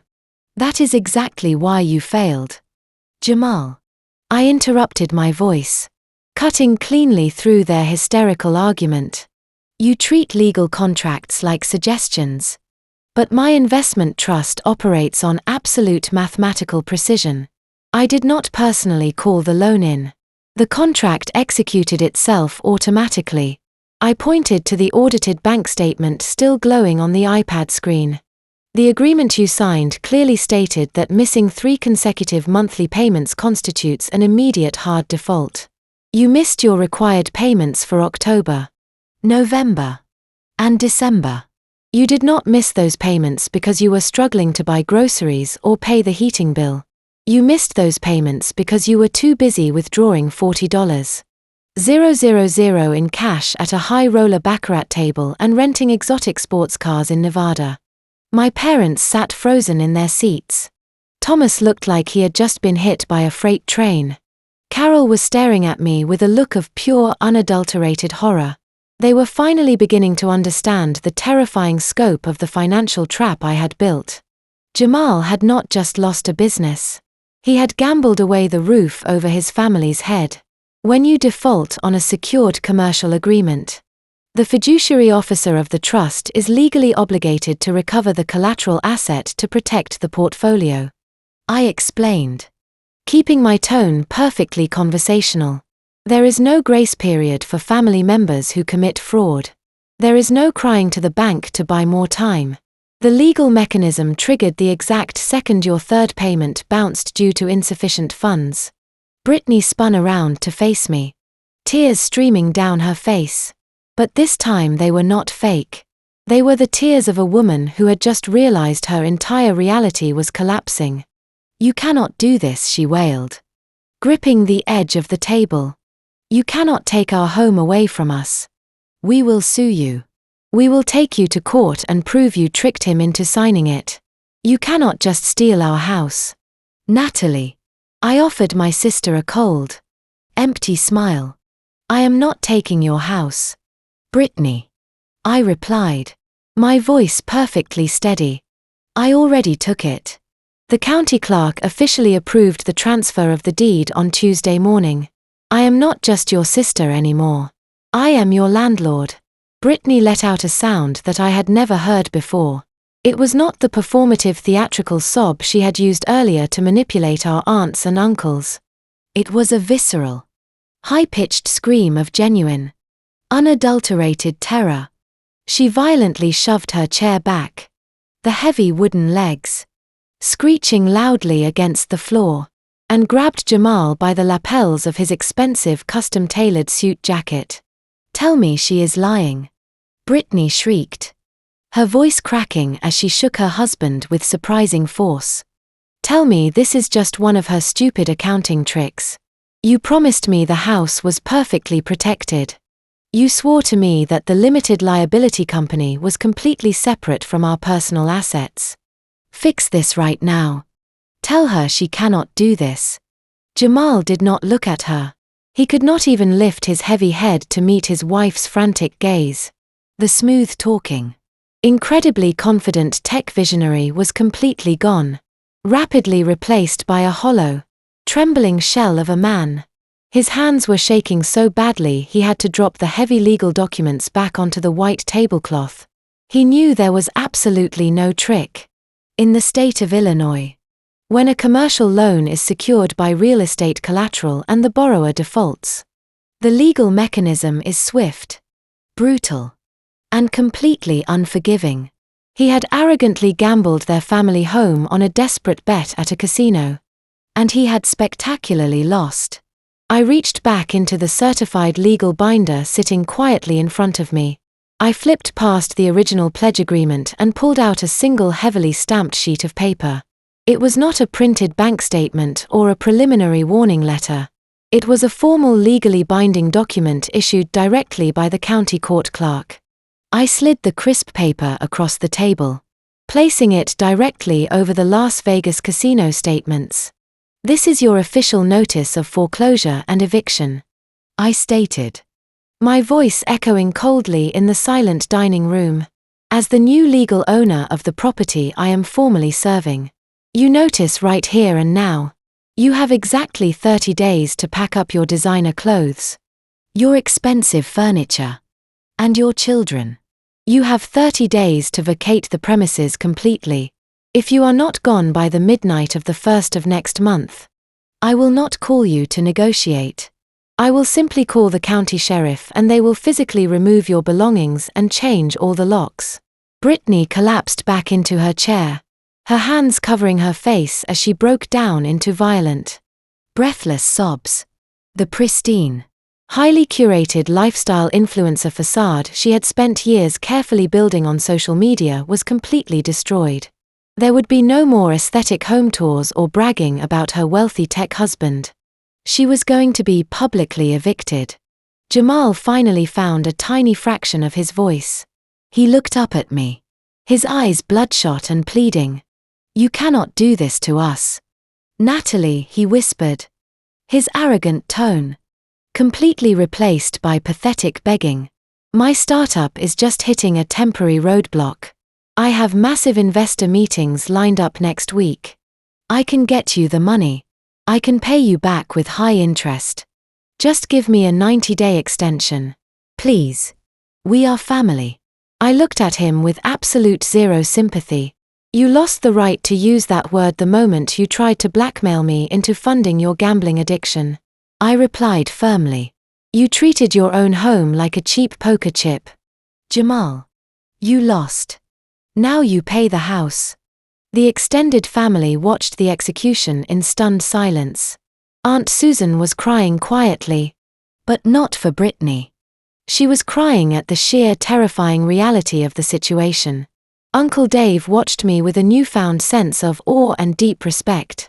They all realized that the quiet, compliant sister they had ignored for decades was actually a ruthless, highly calculated professional who held absolute financial power. But the absolute finality of my statement finally broke my father out of his shock. Thomas, who had been sitting frozen since the security camera audio played, suddenly snapped. The instinct to blindly protect his golden child completely overrode his logic or any sense of self-preservation. He pushed himself up from the table, his face turning a dangerous, volatile shade of red once again. You vindictive, heartless monster, Thomas roared, his voice shaking with absolute fury as he pointed a trembling finger at my face. You are going to put your own sister out on the street. You are going to make your niece and nephew homeless over a piece of paper. You are a disgusting excuse for a human being. I will not let you do this. I will hire the best lawyers in Chicago. I will tie you up in court for years before I let you take my daughters home.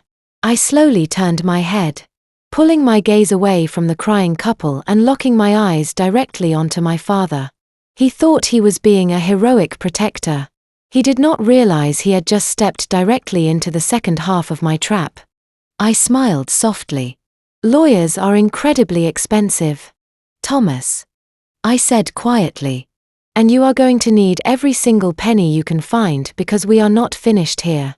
Let us talk about exactly where you got the money to buy that luxury cabin in Aspen. My father's mouth snapped shut. The aggressive red flush that had just covered his cheeks rapidly faded into a sickly pale white.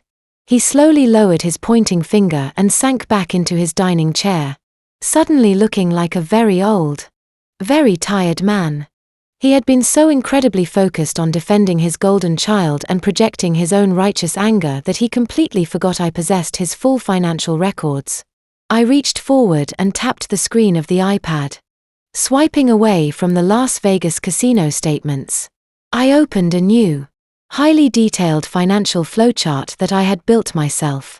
I do not just track where the money stops, I explained, turning the glowing screen so Uncle Dave, Aunt Susan, and the rest of the horrified relatives could clearly see the undeniable digital paper trail. I track every single place it bounces. Let us look at the mathematics of your grand conspiracy, I said, keeping my tone as cold and precise as a surgeon's scalpel. Jamal received exactly $100. 000 from my investment trust. We have already established that he blew $60. 000 in Nevada on high roller suites gambling and designer clothing for Brittany. That left exactly $40. 000 sitting in his limited liability company checking account. A corporate account, I might add, that was strictly designated by federal law for business operating expenses only. Jamal stared down at the table, refusing to make eye contact with anyone. He knew exactly what I was about to say. Exactly 2 days after Jamal and Brittany returned from their luxury vacation, that remaining $40. 000 was electronically transferred out of his corporate account. I continued tracing the line on the flowchart with my finger. It did not go to a server hosting company. It did not go to a software developer. It went directly into your personal checking account, Thomas. My father gripped the edge of the table, his knuckles turning white. It was a repayment. He lied, his voice barely a raspy whisper. He was desperately trying to cling to the last shred of his dignity in front of his brother. Jamal owed me money for previous investments in his company. No, he did not. I corrected him instantly, shutting down the lie before it could even take a breath. Because if it was a legitimate return on investment, you would have reported it as capital gains to the government. But you did not report it at all. Furthermore, Jamal categorized that outgoing wire transfer on his official ledger as a deductible business marketing expense. He deliberately falsified his corporate accounting to fraudulently lower his own tax burden. I swiped to the final page of the document on the iPad. And less than 24 hours after that, $40,000 landed in your personal checking account. Thomas, you initiated another wire transfer. You sent the exact same amount of money to a luxury real estate escrow firm located in Colorado. It was the precise dollar amount required to secure the down payment on your new ski cabin. The private dining room was dead silent. The extended family was listening to a masterclass in financial self-destruction. They were watching the patriarch of the family be exposed not just as a liar, but as an active criminal. What you and Jamal executed is not a simple accounting error, I explained, looking back and forth between the two men who had tried to destroy my career just moments ago. Jamal illegally commingled secured corporate funds with personal accounts, completely piercing his own corporate veil. He falsified a business ledger to hide the transfer. You, Thomas, received stolen corporate funds across state lines and immediately used them to purchase real estate, completely failing to declare the massive influx of cash as taxable income. My mother, Carol, began to cry silently, her tears ruining her expensive makeup. She finally understood that they were not just facing social embarrassment or a ruined anniversary dinner. They were facing total absolute ruin. You committed textbook wire fraud, I stated clearly, letting the heavy words echo in the quiet room. You committed federal tax evasion. You actively engaged in a premeditated conspiracy to defraud a secured financial trust. And you did all of it electronically, leaving a permanent, undeniable digital footprint that any junior auditor could find in 5 minutes. Uncle Dave looked at his brother as if he were looking at a ghost. He knew exactly what those crimes meant in the real world. I reached into the back pocket of my certified legal binder one last time. I did not pull out another bank statement or a property deed.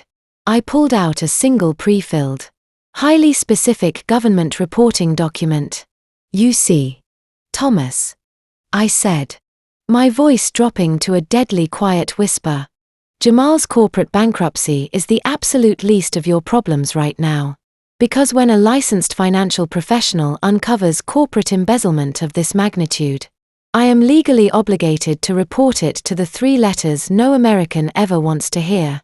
The Internal Revenue Service, I said, letting the 3 words hang heavily in the dead air of the private dining room.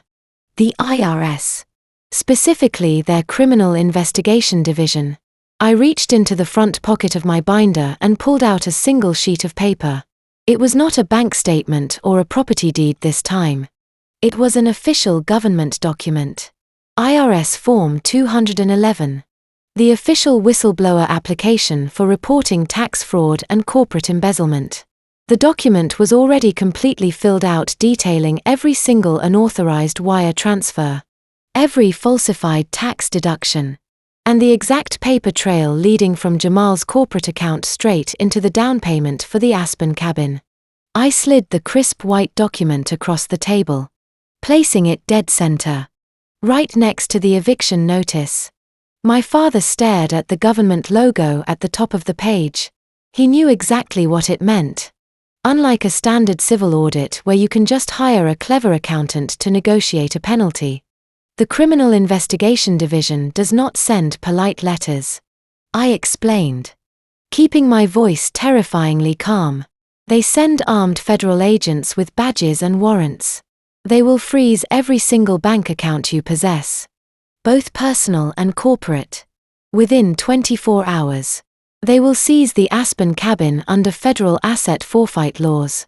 And then Thomas, They will indict you and Jamal for conspiracy to commit wire fraud that carries a mandatory minimum sentence in a federal penitentiary. My mother let out a strangled, pathetic sob, burying her face in her hands. She was not faking a medical emergency anymore. The sheer reality of federal prison had completely shattered her entire world. Jamal sat perfectly still, his eyes wide and vacant, looking like a dead man walking. But I am not entirely heartless. I continued, leaning back in my chair and folding my hands. I am going to give you a choice. A one-time non-negotiable settlement offer to keep you out of federal prison. My father looked up, his eyes bloodshot and pleading. What do you want? He choked out, his voice completely broken. I want restitution for the people you scammed. I demanded, pointing a firm finger at Uncle Dave, who was watching the exchange with stunned reverence. You are going to sign over whatever legitimate retirement funds you have left. You are going to liquidate your individual retirement accounts, your mutual funds, and your savings accounts. You are going to draft a certified cashier's check to Uncle Dave for the $10,000 you stole from him under the guise of paying your property taxes. You are going to repay every single aunt, uncle, and cousin in this room who you manipulated into giving you money over the last 5 years to fund your fake lifestyle.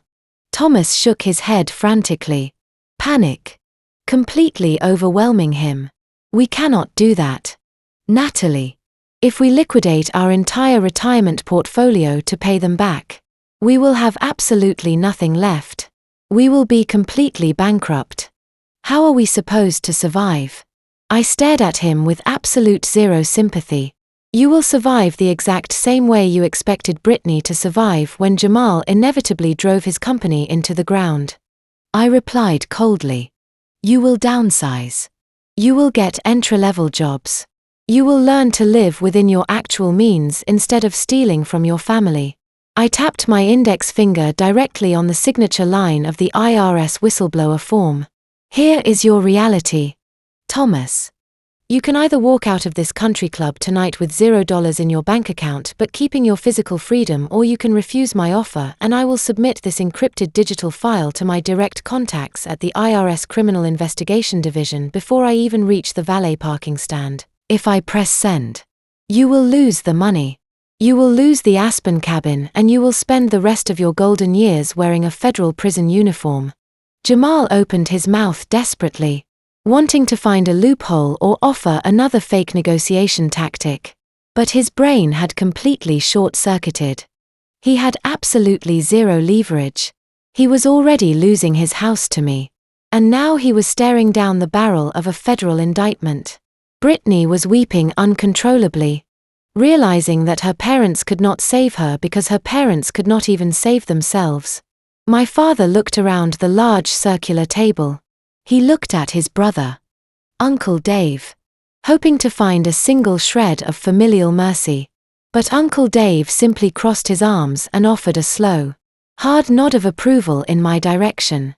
The rest of the extended family remained completely silent, forming a united, impenetrable wall of absolute disgust against the 4 people who had tried to play them for fools. There was no escape. There was no social manipulation left to exploit. There were no fake tears that could wash away the undeniable digital evidence sitting in the middle of the table. My parents and my sister had built a massive, intricate house of cards out of lies, greed, and sheer arrogance. And with a single government form, I had just locked all the doors and lit the match. They were completely, utterly trapped, entirely boxed in by their own profound greed and the exact financial systems they had so arrogantly tried to abuse. The suffocating silence in the room finally shattered. But the explosion was not directed at me. When cornered animals realized the predator is untouchable, they inevitably turned their fangs on each other to survive. Brittany was the first to snap. The glossy, perfectly curated lifestyle influencer persona completely vaporized, leaving behind a terrified, vicious woman who had just realized she was about to be homeless. publicly humiliated, and entirely broke. She slowly turned her head away from the glowing IRS whistleblower document and looked at Jamal. Her husband was staring blankly at the ruined white tablecloth, sweating profusely, completely paralyzed by the catastrophic reality of his failure. "You lied to me," Brittany hissed, her voice vibrating with a primal unrestrained fury that echoed off the mahogany walls. "You looked me in the eye and swore that the limited liability company was structured to protect our personal assets. You told me the house was legally untouchable. You promised me we were going to be millionaires." Jamal flinched instinctively, leaning away from her venomous glare. "Brittany, please," he mumbled, holding his hands up defensively in a pathetic attempt to calm her down. "We can fix this. I just need to make a few calls to my venture capital contacts." "There are no calls left to make," she screamed, her voice cracking as the reality of the formal eviction notice fully set in. She launched herself out of her dining chair. Before Jamal could even react or raise his arms to block her, Brittany swung her arm back and delivered a violent echoing slap directly across his face. The sharp crack of flesh hitting flesh rang out like a gunshot in the private dining room. Aunt Susan gasped loudly and covered her eyes, shrinking back into her seat. Uncle Dave simply watched, his face carved out of stone.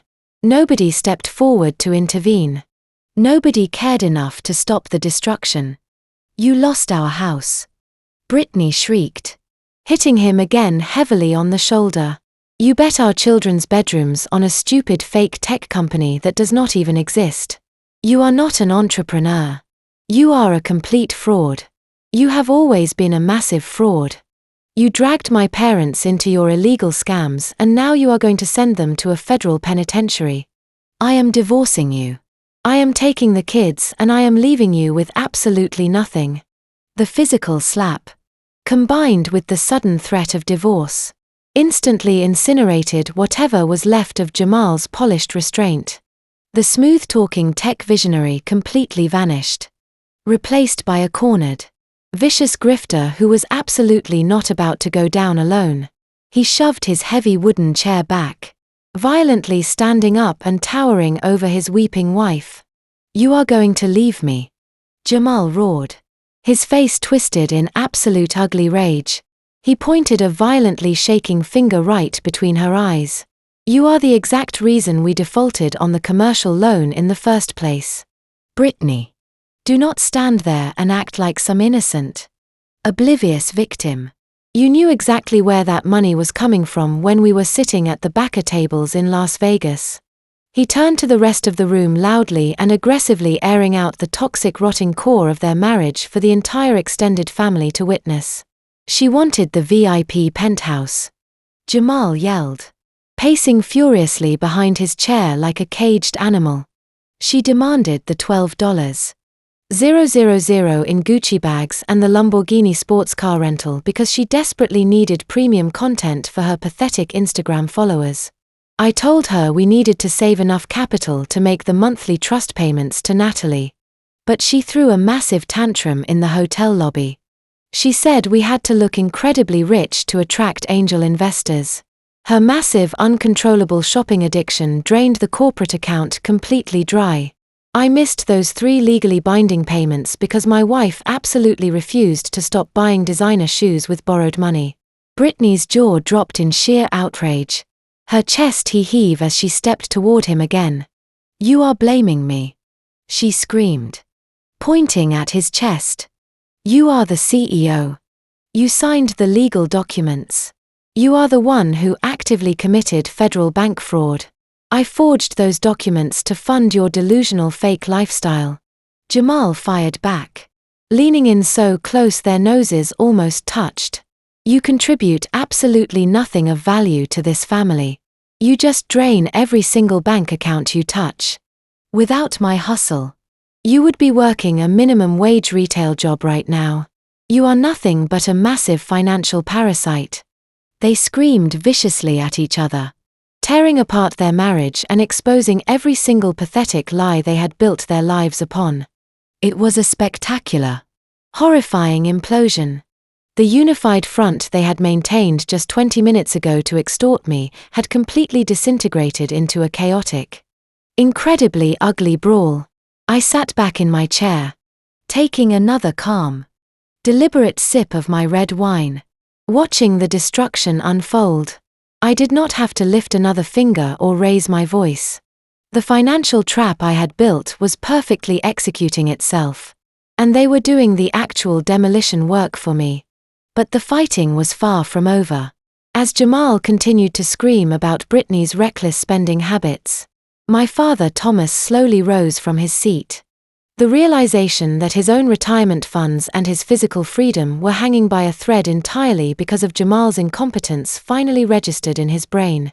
Thomas looked at the federal IRS whistleblower form sitting on the table, then looked at his screaming son-in-law. The patriarch of the family made a rapid, ruthless calculation to save his own skin. If someone had to take the massive legal fall for the wire fraud, it was absolutely not going to be him. Thomas raised his voice, a booming sound that easily overpowered the frantic screaming of his daughter and son-in-law. He pointed a rigid accusatory finger directly at Jamal's chest. "You are a complete sociopath," Thomas bellowed, perfectly projecting his voice so Uncle Dave and every other relative could hear his sudden declaration of innocence. "You manipulated all of us. You came into this family pretending to be a successful businessman. But you are nothing more than a cheap predatory con artist."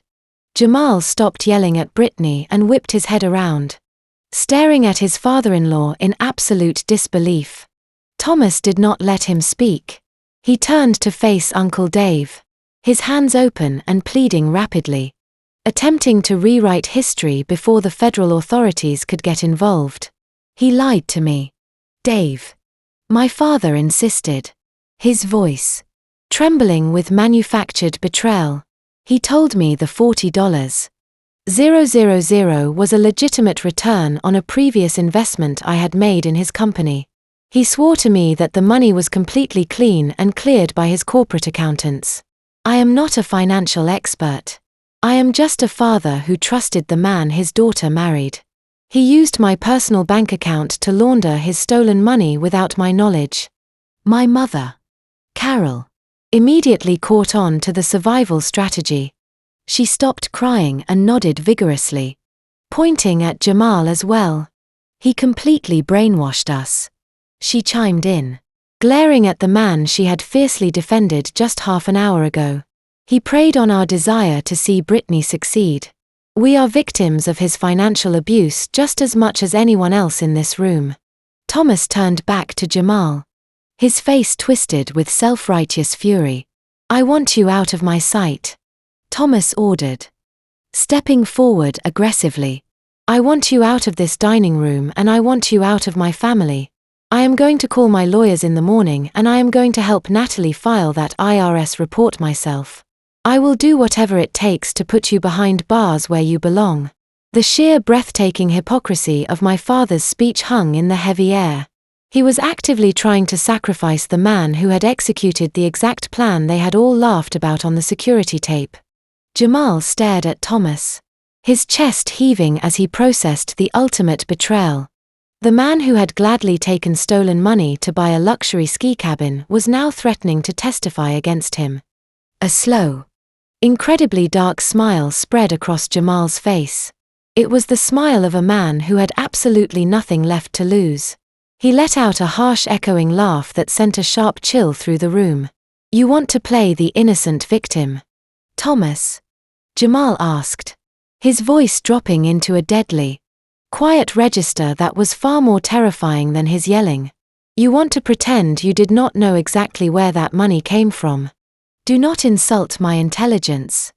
You were the one who suggested we hit Natalie up for the $250,000 in the first place. You literally gave me her accounting firm's corporate routing numbers." Thomas opened his mouth to deny it, but Jamal stepped right into his personal space, forcing the older man to back up against the edge of the dining table. "If I go down for federal bank fraud, I am not going down alone," Jamal promised, his eyes burning with absolute hatred. You think the Internal Revenue Service is going to believe you were just a naive old man? I have every single text message you ever sent me. I have the encrypted emails where we discussed hiding the Aspen cabin from the rest of the family. I have the voicemails of you asking me to falsify the tax deductions so you would not have to pay capital gains to the government. Jamal turned to the rest of the room, speaking to the aunts and uncles who were watching the destruction in completely stunned silence. The federal government offers plea deals to the first person who cooperates. Jamal announced loudly. If Natalie sends that form tomorrow morning, I will be sitting in the United States Attorney's office by noon. I will hand over my laptop, my phone, and every single financial record I possess. I will wear a wire if they ask me to. I will become their star witness and I will happily put you in a federal prison cell just to shave 5 years off my own sentence. The mutual destruction was absolute. They had completely eviscerated each other, exposing the absolute worst of their greed, cowardice, and malice right in front of the people they relied on for social standing. There was no coming back from this. The carefully crafted illusion of the wealthy, respectable family was completely reduced to toxic ash. Uncle Dave had seen enough. He slowly pushed his chair away from the table. He did not yell. He did not argue. He looked at his brother with a profound, unshakable disgust that cut far deeper than any insult could ever reach. He reached out and gently took Aunt Susan's hand, helping her up from her seat. The extended family realized there was absolutely nothing left to salvage here. They wanted absolutely nothing to do with any of them.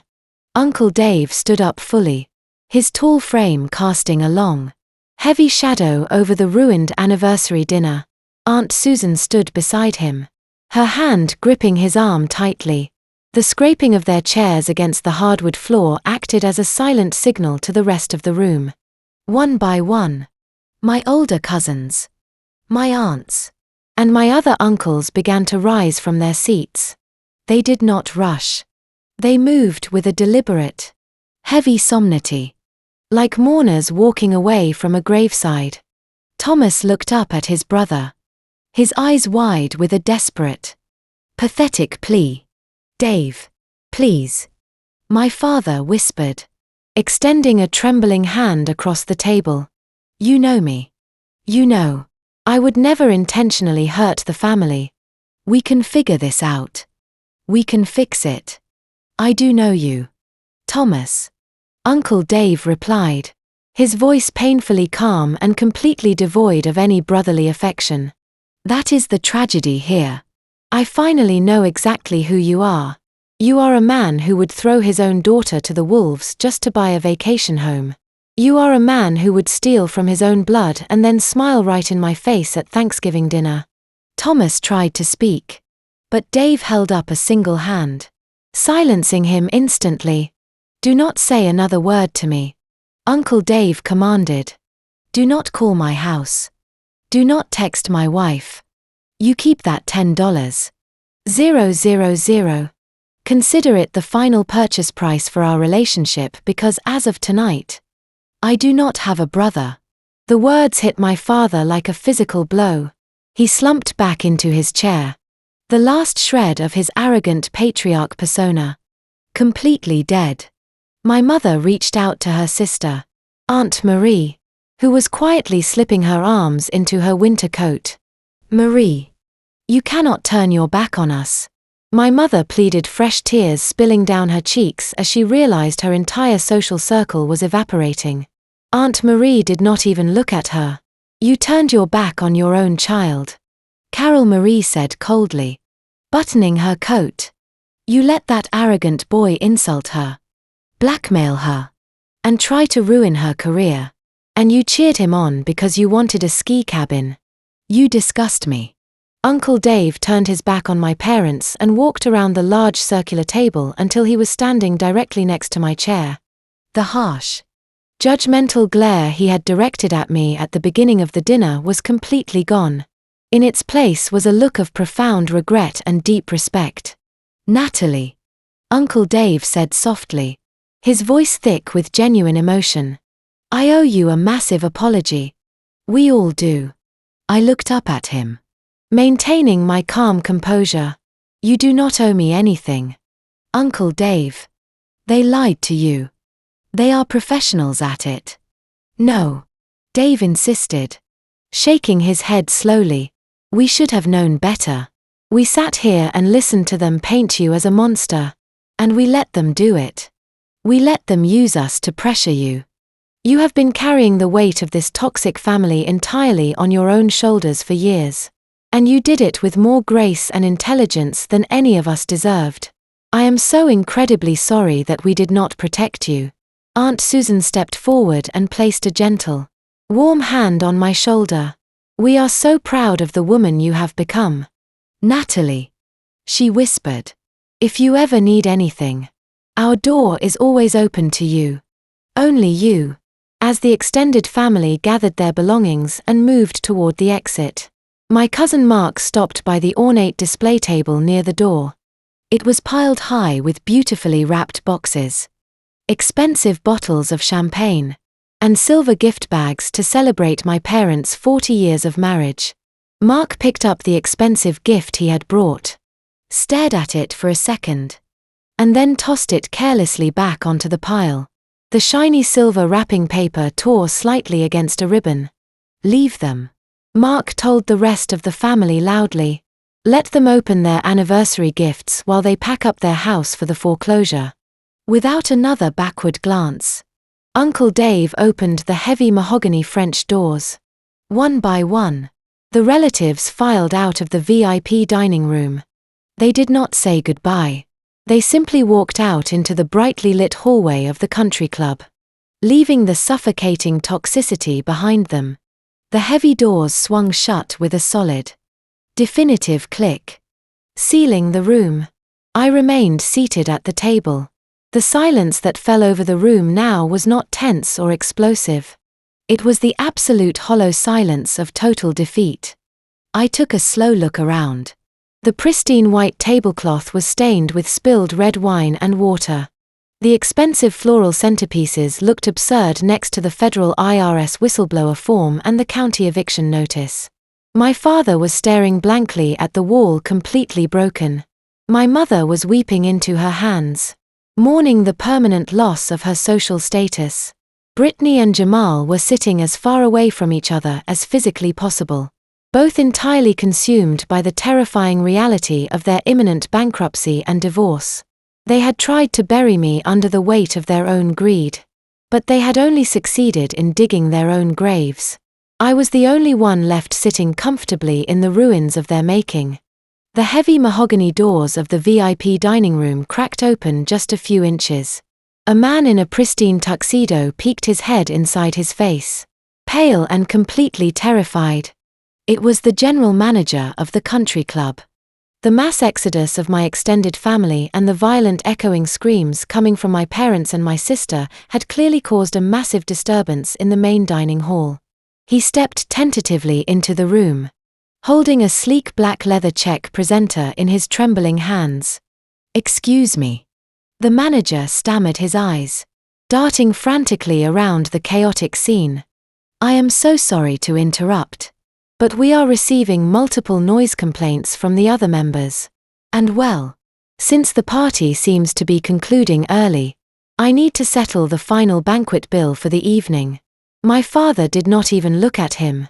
Thomas had his head buried in his hands, completely paralyzed by the looming threat of federal prison. Jamal was pacing the floor on the far side of the room, muttering frantically to himself, likely trying to calculate if he had enough cash left in his pocket to afford a cheap motel room for the night. Brittany was slumped over the table, still weeping over her ruined life. None of them had the capacity or the funds to deal with a country club manager. I took one final slow sip of my red wine. I placed the empty crystal glass onto the stained white tablecloth. The performance was officially over and it was time for me to go home. I calmly reached down and picked up my iPad, locking the screen one last time.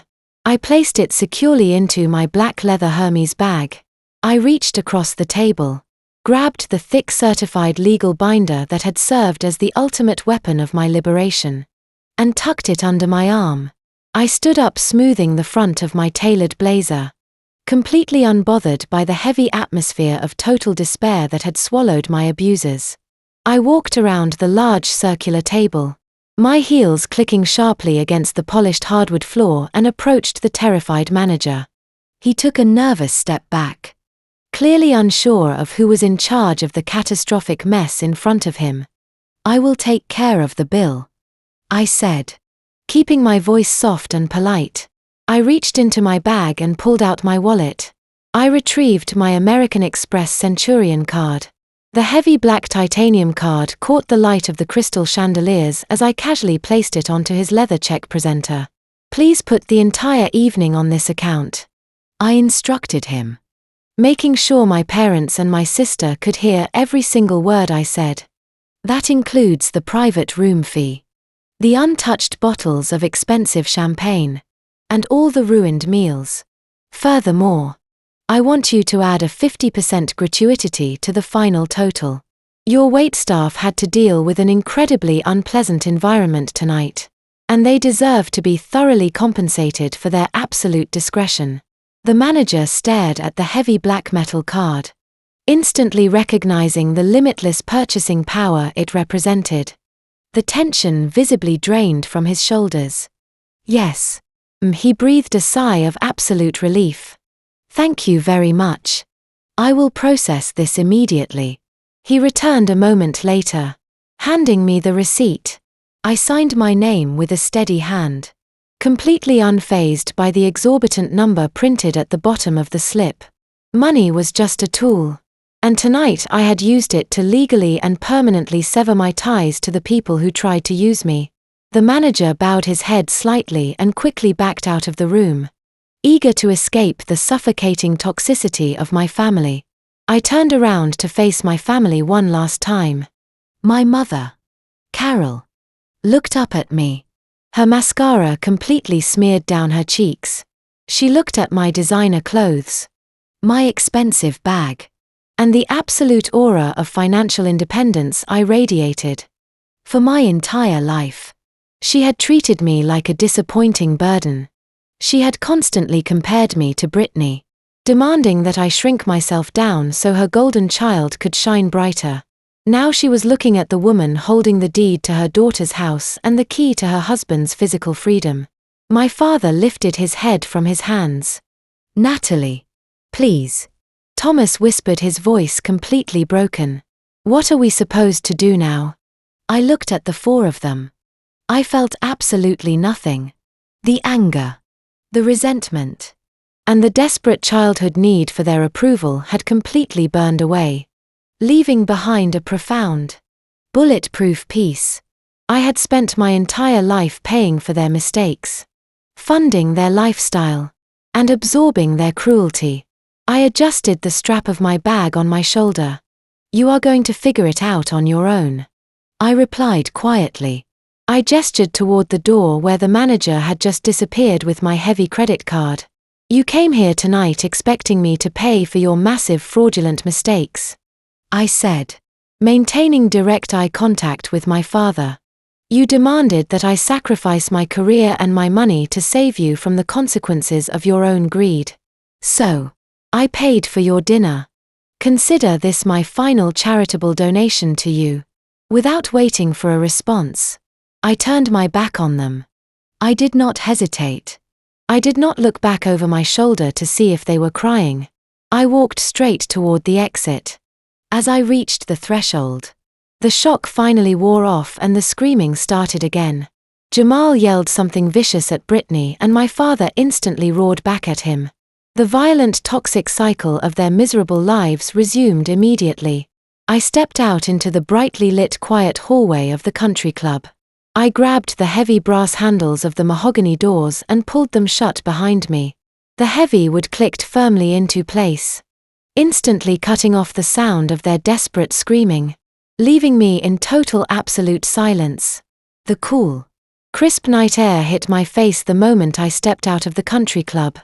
I took a deep breath, filling my lungs with the sharp chill of the evening, and felt a massive, suffocating weight completely lift off my shoulders.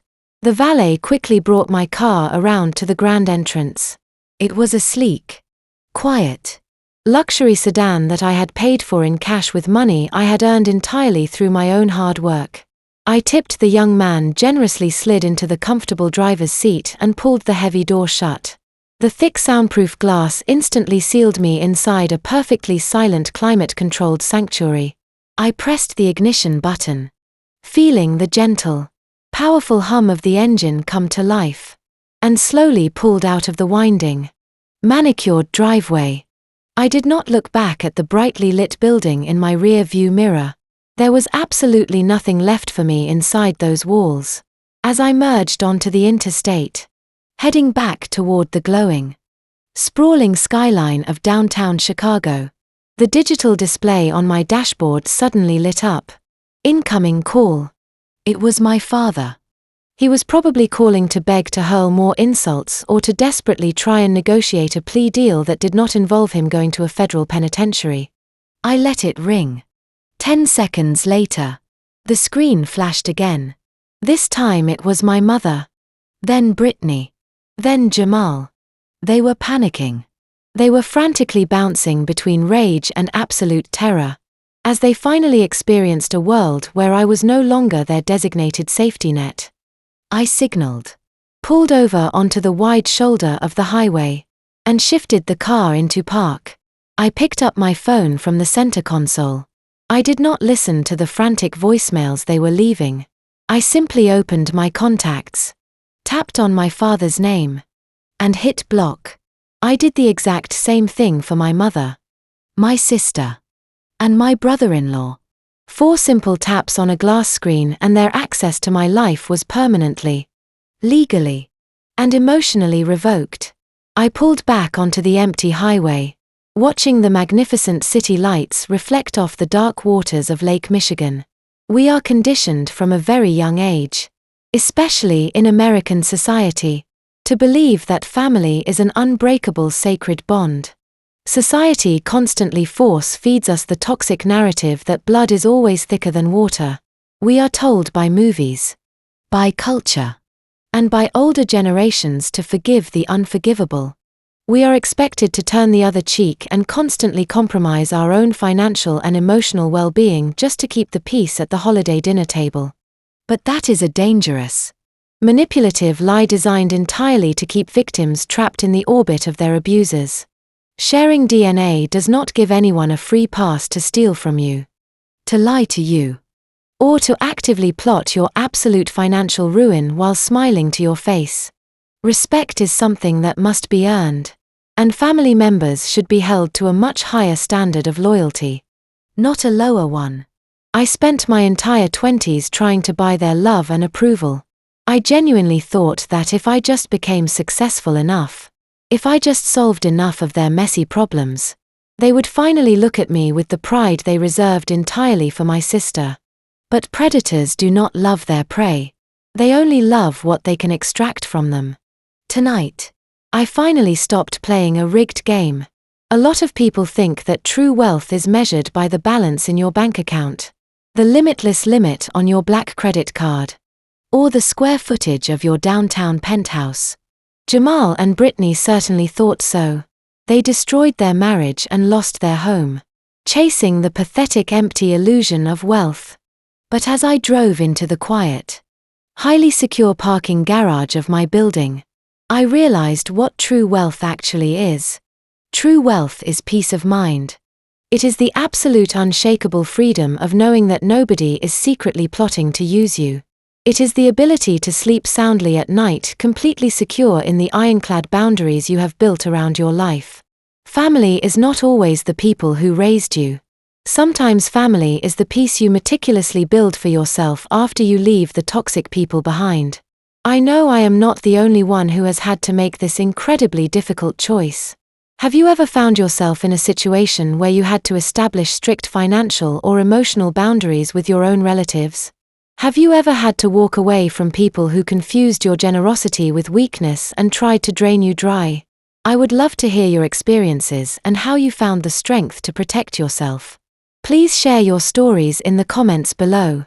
Reading your journeys helps remind all of us that we are never alone in making these hard, necessary decisions.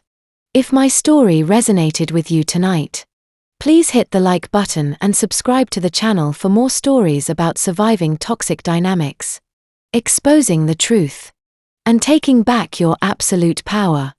Remember, you do not owe anyone your future just because you happen to share a past. Thank you for listening. The most profound lesson to draw from Natalie's story is that establishing ironclad boundaries with toxic family members is an act of essential self-preservation, not an act of selfishness. From a young age, society conditions us to believe that blood relations are sacred and that we must endlessly forgive, accommodate, and financially support our relatives no matter how poorly they treat us. However, this narrative is frequently weaponized by manipulative individuals to extract resources and evade accountability. Natalie's harrowing experience at the anniversary dinner brilliantly deconstructs this dangerous myth. Her parents and sister attempted to use the concept of family loyalty as a blunt instrument to extort $250,000, expecting her to willingly sacrifice her hard-earned career and financial stability to cover up their greedy, fraudulent mistakes. When she refused to be their sacrificial lamb, they instantly painted her as a heartless monster. The lesson here is crystal clear. Sharing DNA does not grant anyone an all-access pass to disrespect, manipulate, or bankrupt you. True wealth is not measured by a perfect credit score, a luxury ski cabin in Aspen, or a black titanium credit card. As Natalie ultimately realized, true wealth is the profound peace of mind that comes from knowing your life is secure from those who view you merely as a disposable safety net. Walking away from an abusive family dynamic requires immense courage, but it is often the only way to break the cycle of emotional and financial exploitation. We must learn to stop setting ourselves on fire just to keep toxic relatives warm. Take a moment today to evaluate the relationships in your own life and do not hesitate to cut ties with anyone who consistently drains your emotional or financial well-being.